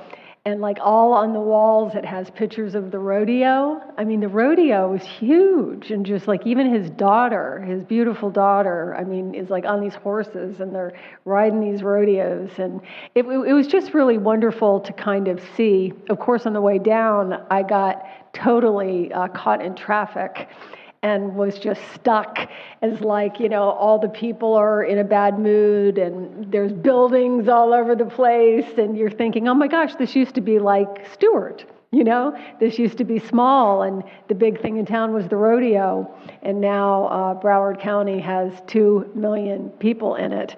So it was a great meeting, and it's also right next to, the hotel was next to Water Conservation Area 2. So you have 3 water conservation areas. Water Conservation Area 1, which is the wildlife, National Wildlife Center or whatever, and then Water Conservation Area 2, and then Water Conservation Area 3, 4 is really big. So it was just good for me, and I think good for all of us to think about how the Everglades are totally tied in with our lives, even if sometimes it seems like they're separate from our lives. And what's interesting, of course, too, is that if you look at the really old maps, this right where we're sitting, this was the Everglades. This really should be part of the Everglades. The first Central and South Florida flood control plan had, you know, there are canals up here that are part of that program, and there was a giant lake, you know, which it wasn't really a lake, but it was the headwaters of the St. Johns River. And so the Everglades is more than what we think of it is. And it was just a great reminder for me to go to a meeting. Usually we're always in West Palm Beach, you know, every single time, but we went down to a different place. And maybe some of you this year can hold your meetings in a different place to try to spur your creativity and think about other areas that you're responsible for, but that you might not think about that much, because it was really good for me to see the Everglades cut off by Water Conservation Area 1, 2, and 3. And of course, the biggest concern for most of us is there was a very heavy discussion on Lake Okeechobee and how, you know, trying to make sure that we're all planning, and we are, and Governor DeSantis has given us more tools than we've ever had before to do the best we can, but it is still very frustrating that with more money in the system and more excitement in the system than there's ever been that I can remember, that we still have to live under this axe of Lake Okeechobee. If it gets too high, you know, they can shoot it out the St. Lucie and shoot it out the Caloosahatchee. And the Caloosahatchee, if you haven't read, they've got red tide, you know, again. So when they're putting their water out the Caloosahatchee, that blue-green algae is now in peer-reviewed papers, feeds that red tide. So this is one of the most serious issues for Florida over the next years, is making sure that we truly do get the water right. Sorry to go on. It's just my only time to see you all. And it was an exciting day yesterday, and I'm so tired that I'm probably sounding a little crazy. Okay. Well, thank you, Jackie. Thank Jason? you. Oh, Jason? Yeah, I'd like to just revisit January 2019 when Governor DeSantis was sworn in. Within 48 hours of that, he unveiled a very bold agenda for the environment called doing more now for Florida's environment. It pledged $2.5 billion toward water quality improvements and restoration. 4 years later, that number turned out to be $3.3 billion. If we go back just several weeks, Bonita Springs, governor was making a big announcement over there, and he unveiled his continued support of Florida's environment. Executive Order 2306 is dubbed doing even more now for Florida's environment, and it's pledging $3.5 billion toward water quality improvements and environmental restoration. If you look at the governor's press release, if you go on the executive office of the governor's website, look at the press release. Of course, in the press release, you'll have all of the stakeholders with their comments about the executive order. Right under that are the bullets where it starts to highlight the executive order. The second bullet talks about the prioritization of the protection of the Indian River Lagoon and the $100 annually that is pledged toward water quality improvements. 100 million. I'm sorry, 100 million. 100 million annually, yeah. 100 million annually. So I think it's a really neat time for me to be working for the Department of Environmental Protection, but to be a part of this board. And we're very hopeful that the legislature will take up the governor's proposal. And that's all I have. Thank you. I was just going to say quickly, this week seems to be an environmental week for me. The Board of County Commissioners passed our Save the Indian River Lagoon plan update for the coming year. And then this week also participated in a meeting for the St. John's River Water Management District plan update where they had stakeholders. We met in Vera. And then I get to join all of you here today. So I appreciate the hospitality. Thank you much. Great. And Joe? Thank you, Mr. Chairman. Up in Indian River County, Vero Beach area, and Sebastian area here, where we're at. We got a lot of things going on in the county. In reference to the county, the Moorhen Marsh that was partly funded by this group and St. John's. And again, the county should be coming online this year fairly soon. Probably we're looking maybe early summer. In a few months, Moorhen Marsh is going to come along, which should be a big advocate for the lagoon. The city of Vero Beach is in the planning stages of working with the town of Indian River Shores with regards to using stormwater for irrigation. The plan is to take up to 3 million gallons a day out of the main relief canal that goes into the Indian River and run it through some filtering in the old water treatment plant and send it over to the lagoon so they can use it for irrigation services. That's in the works. It's moving ahead because they have to use some of our property with a county park we have on the Indian River up in the Gifford area, and we're looking at some restoration efforts there on that park. So we got a few more things going on.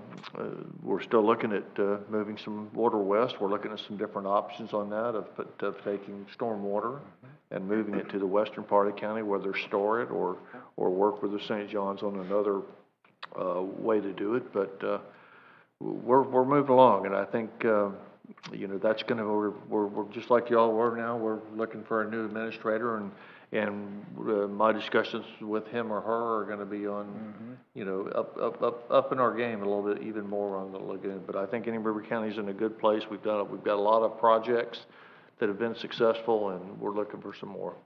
And didn't you just have a referendum for a $50 million bond? We did. Thank you for bringing it up. We did, and we just did. We passed it. We got passed by almost 80% of the voters in the county, which is unbelievable.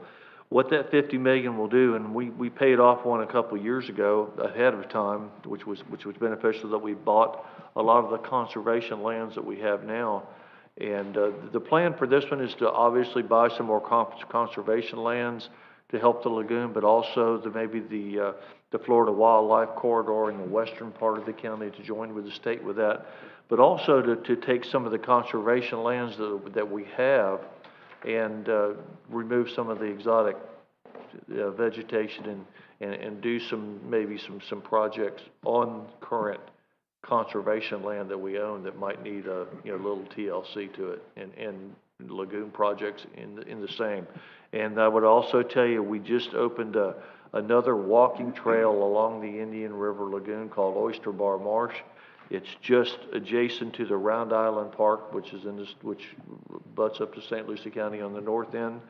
And the Oyster Bar Marsh is on money that was bought previously with the first conservation bond. It's been a long project in the making, but it's a beautiful walking trail. It's 1.5 miles to one end, and if you walked it back, obviously it's 3 miles. But it's right along the lagoon, looking back towards where boats come out of the Round Island boat ramp.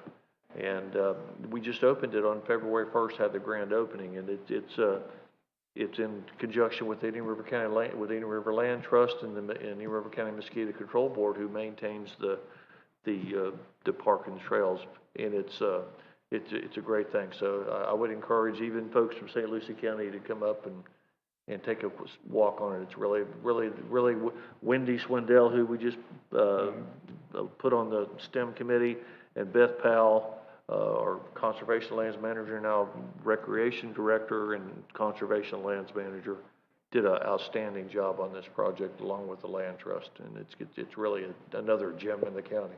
Excellent. Thank you for your report. That's great. I'm going to go to Jeff, and then we'll come back. Jeff? Thank you.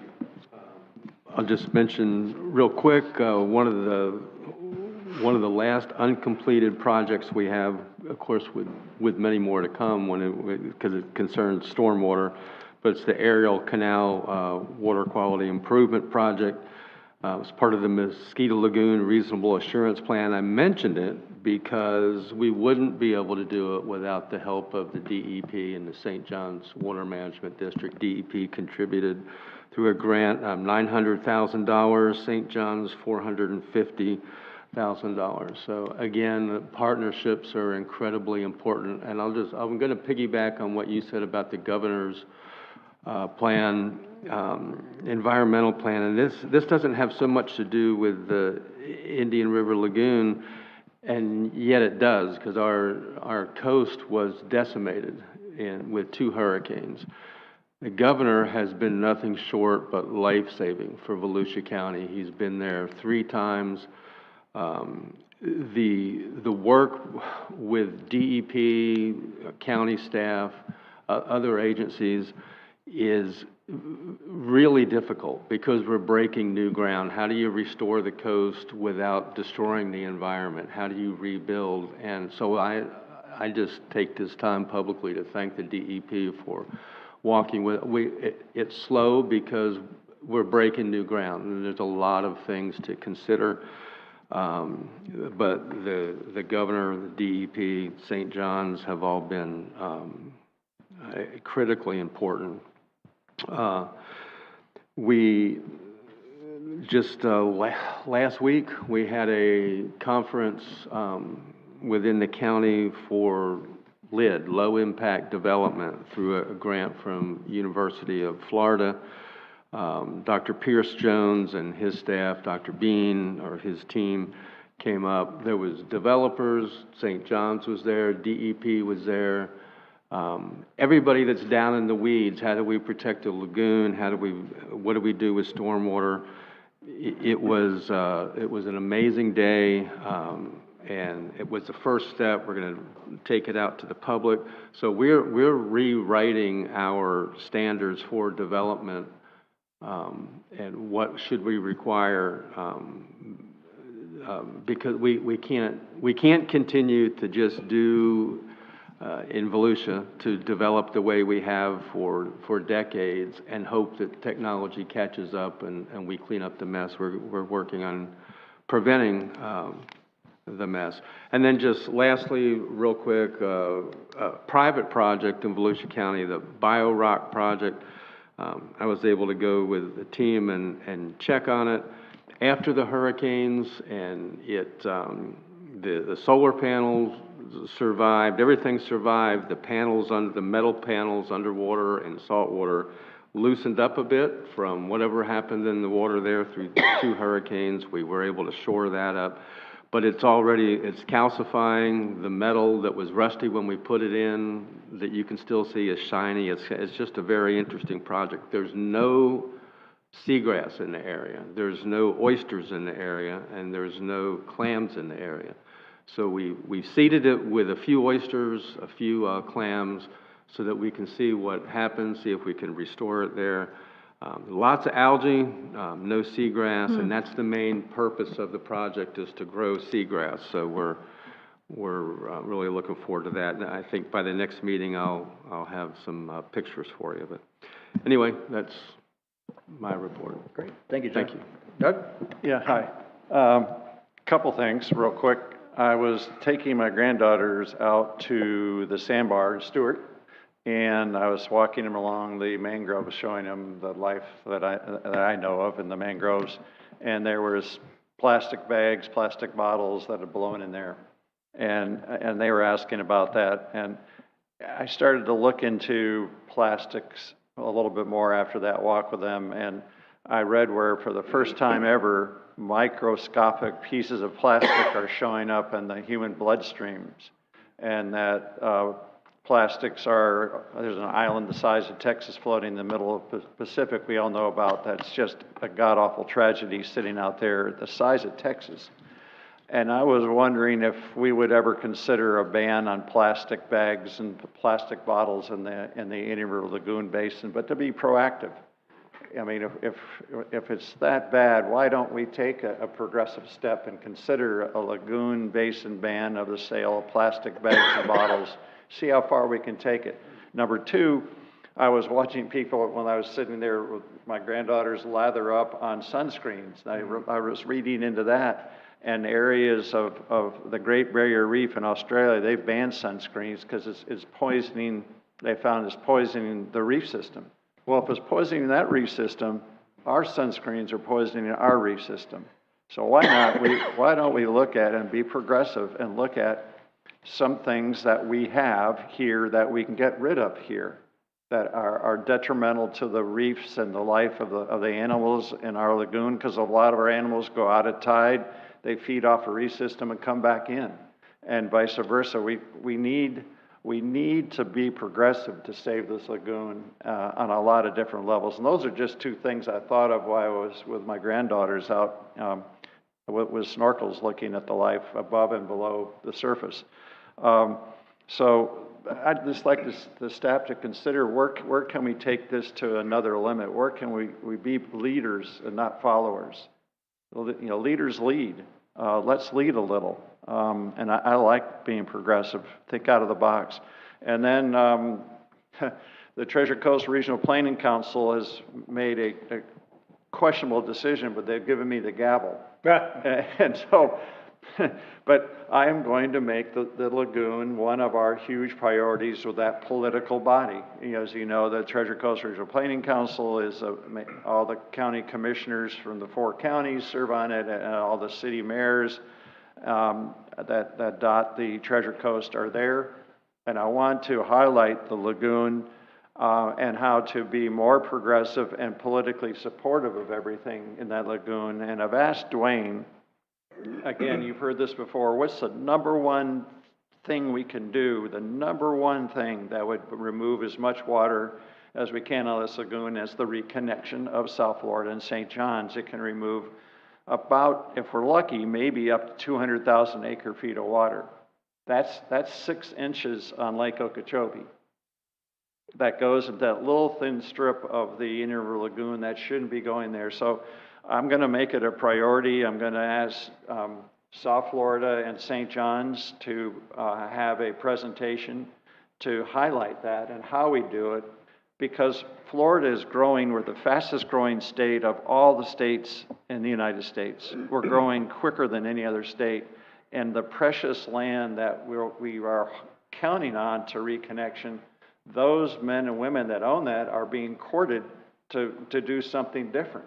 So we've got to move fast in Indian River and St. Lucie County and Western Martin to secure the pieces that would make that reconnection a possibility, because if we delay, that option will be off the table. And that option's too important to the health and the future of our lagoon not to take those willing landowners now and say, we're moving forward. We need to get funding. We need to put the pumps in place. We need to move that water west and preserve it. People want that water that's going to the lagoon. These upper St. John's, we're growing palm trees and pepper trees in the upper basin where there should be 2-3 feet of water. We can take that water, and the cities of Orlando and Seminole County, they all want the water to the north going up the St. John's all the way up to Jacksonville. So let's be progressive. Let's get on it. Let's get rid of sunscreens. Let's get rid of plastics, and let's reconnection. Thank you. We'll get started. That's actually a great segue to some of my comments. I'm going to have Amy and Brian come up because I'm going to introduce you in a minute once I make a few comments. I want to reflect on Jason's slate of actions that have been happening with the governor, and I want to thank him for his efforts with the environment.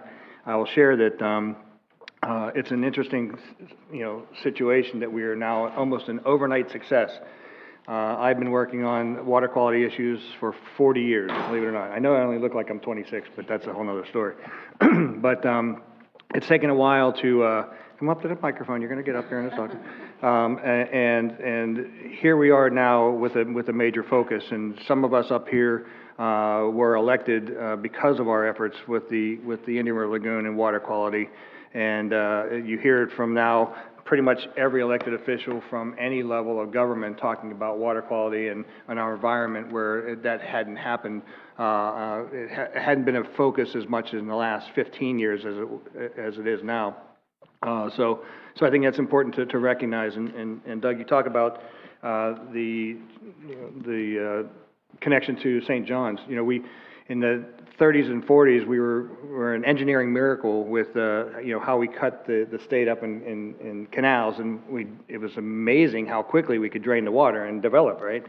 But here we are, we're taking all that water, sending it to tide, where we're not recharging the aquifer, the superficial aquifer, the Floridan. Very efficient process, but we know that it's a waste at this point, and we have to rethink how we do things, and we're doing that. And it takes a political will. I think that the citizens deserve a huge amount of credit for having pushed the issue, and elected officials that work on those issues for the environment. I just returned from the Beach and Preservation Conference in Fort Myers, and my God, what a nightmare that you're facing in Volusia, Lee, and Collier County from the hurricanes, and the water quality issues. Where I was in the hotel there, the Luminaries, right on the bay, probably 300 yards from the hotel, there was a stack up of, I'm going to say, if not 60, 90, 100 boats and other debris that was still leaching into the waterways. You could see the sheen on the water. I listened to a number of the speakers speak at the conference about what they are seeing in the mangroves, the boats, the trash. It'll take decades to ever even clean up if it could ever be cleaned up. So we obviously know that our climate is changing. I don't care what you want to call it. It's different than it's been for many hundreds of years. And we have to react, and unfortunately I think we're behind the 8 ball. We haven't reacted fast enough. But our partners in EPA, FDEP, South Florida, St. John's, all the folks who interact and touch this subject, I think it's important that we continue to collaborate and work together for successes. I was fortunate, and many of you know, that NEPs have been very proactive in helping communities get wastewater plants off of their waterways, such as Tampa and Chesapeake Bay. I will share with you an investment by the NEP recently is actually helping the Fort Pierce Utilities Authority move their wastewater plant off of the lagoon. It's on the lagoon, right? So whenever there's a failure, if there's a huge storm, you still have stormwater that's connected to the system, and when it overflows, the last couple of times, I think it was a 10 million gallon discharge into the lagoon directly, and so those things are just not acceptable. The reason why it was put there back, 72 years ago, was because nobody wanted to live out there. It was just mosquitoes, right? And they had just come up with air conditioning, so, the beach was, nobody wanted to live there. Well, obviously, that's changed drastically. So the process is, they did the groundbreaking last Friday. It's a very exciting time. A lot of our partners are involved, FDEP, South Florida, EPA, and the National Estuary Program, and some of the funding. And so I just want to thank each of you and the organizations that are helping get that done. Once completed, and this was my joke, but those of you who have CRAs understand that, like the city of Fort Pierce has the Fort Pierce Redevelopment Agency. Well, once that plan is removed from the island, it can be developed, right, in an appropriate way, and then the city of Fort Pierce CRA will be flush with cash. Okay, it went over as well at the speech there too. So, but don't forget you have a plane to catch. You get to follow it now. So Amy Griffin and Brian Pauley are here from Environmental Resources, and I just wanted to introduce you. Number one, if you want to share anything about what we're doing from that standpoint, water quality, environmental resources, and introduce your next individual who's been appointed to our boards. Sure. First, I'll introduce Brian Pauley, Land Manager for St. Lucie County. Many of you have worked with Mike Middlebrook through the years, and he hasn't been able to attend many of the meetings, so we're working so Brian can get in and attend the management plan subcommittee meetings. I'll let you go sit down if you want to just say hi. I just want to say thank you. I appreciate the opportunity to do this. It'll be great. And also, it's really, the Indian River Lagoon is very important to me. I actually was born in the Indian River County Hospital down the road here, and I was born and raised here in St. Lucie County, or not here, but in St. Lucie County. So my father was the road and bridge manager for 35 years in St. Lucie County, so I got a lot of investment in the Indian River Lagoon in this area, so I really appreciate it.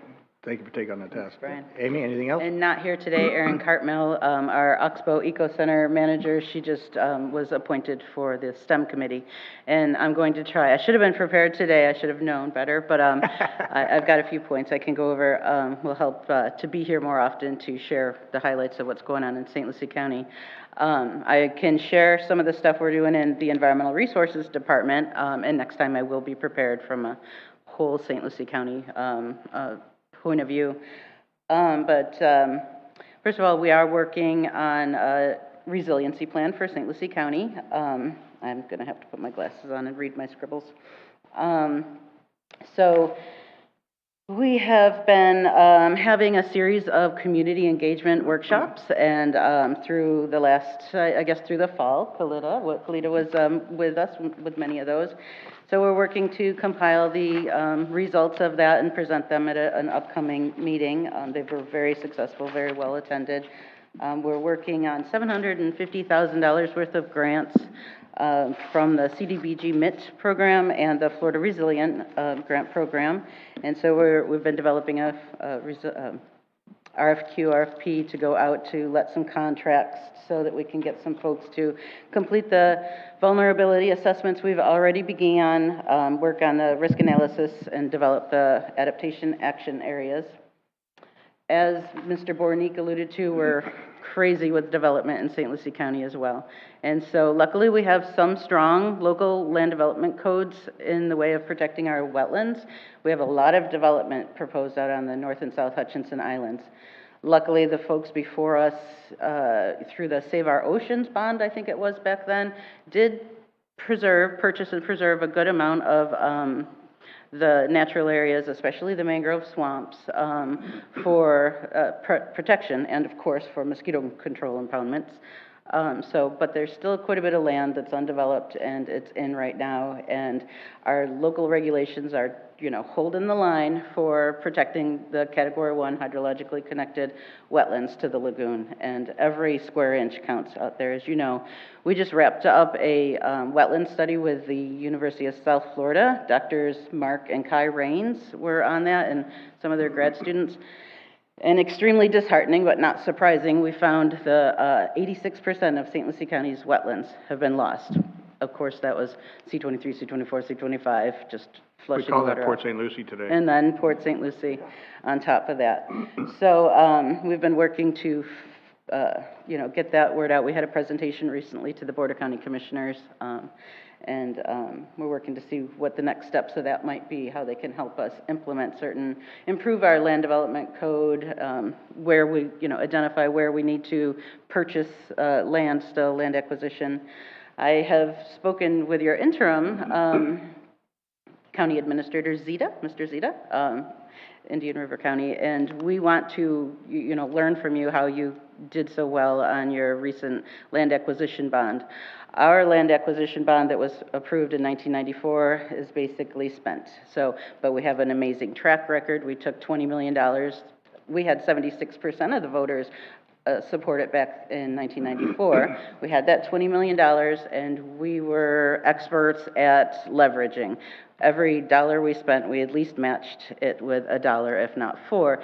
And so now we have $82 million worth of land that we were able to purchase with that original $20 million. So I think we have a good track record to share with the voters today and say, we're not done yet. There's more land. We need to purchase more. And as you all are doing, not just purchase and set it aside, but we need to purchase the degraded areas along the rivers and along the coastal areas and restore them and slow some of the water down. And on that note, we're just wrapping up 3 really large restoration projects. One of them where you were, Jackie Thurlow-Lippisch, out at the Becker Preserve. You were there when, and we showed you the land plug that was put in an old historic oxbow. That's been removed. I think it was 400 cubic yards or something, a feet, sorry about that, of soil that was removed from there. So and then there was some dredging of some of the silt that had built up through the years. That is so cool. It's yeah. beautiful now. It's completed. I'll come back. We look forward to that.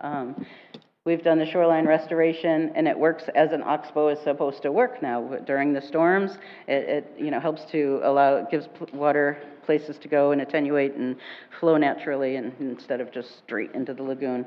So that's complete. Maybe next meeting I'll have a PowerPoint presentation to go over that. No, that's good. We're okay with PowerPoints. We have a 300-acre wetland project that we're just wrapping up at our Teague Hammock Preserve, which is out in the C22, C24 basin. So one of those natural area components of SERP. Again, it was drained and used as agriculture, so simple. We put in a few ditch plugs and a few weirs and did a little scraping down, and the 300-acre wetland is functioning as it's supposed to now, and the birds have discovered it and loved it. So again, that's just wrapped up, and both of those were no funding to local taxpayers. They were all funded with Fish and Wildlife and DEP grants, and we even were able to give some money back to the legislative funding requests that we had gotten because we came in under budget. So again, with a good track record. We're about to assign contractors to the Cypress Creek Restoration Project. That's been under design for over a year now. The headwaters of the St. Lucie watershed, if you look in the northeast or northwest section there, it's called the Cypress Creek area. Again, when they built State Road 70, they created a situation where the water was just flows right out of there. It doesn't hydrate the wetlands anymore, and it just doesn't go through the natural Cypress Creek. It goes straight into the ditches that run along State Road 70. So private-public partnership with some of the large landowners around there. Again, just some ditch blocks and weirs, but it's going to be a really effective project. Indian River Lagoon Council, I've been working with Daniel on the small grants project that we received last year because of the South Florida Water Management District requirement that we adopt irrigation ordinances. So we adopted that about a year ago now, and so now we're in the education and outreach phase of that. We're finishing up a small video, putting together some brochures and other non-paper media that we can use at all of our upcoming events. And basically, that's about it. I could, go on. But, no, you're good. I'm getting close to my time to be gone. Have a plane to catch. But thank you. Just off the top of her head, there you go. So she didn't know it was coming. So again, I just, back to the idea of development coming. I think that we as counties and the state have to figure out how is it that we incentivize developers to put more land aside for stormwater attenuation, STAs within their projects, so that we don't push the water downstream. I think holding water on properties is the way to go. We know that profit's the main driver for developers, but if we can somehow figure out how to incentivize developers to do the right thing and keep the water on their properties or manage it in a way that the downstream flow doesn't A, flood, B, send contaminants that direction, and so on and so forth. I think there's a way. Haven't figured it out yet, but I think we've got to figure that from our county standpoint and from the state standpoint. Anything last from the council? No? Anything from staff? No? Until the next meeting, we are adjourned. Thank you, Mr. Chairman.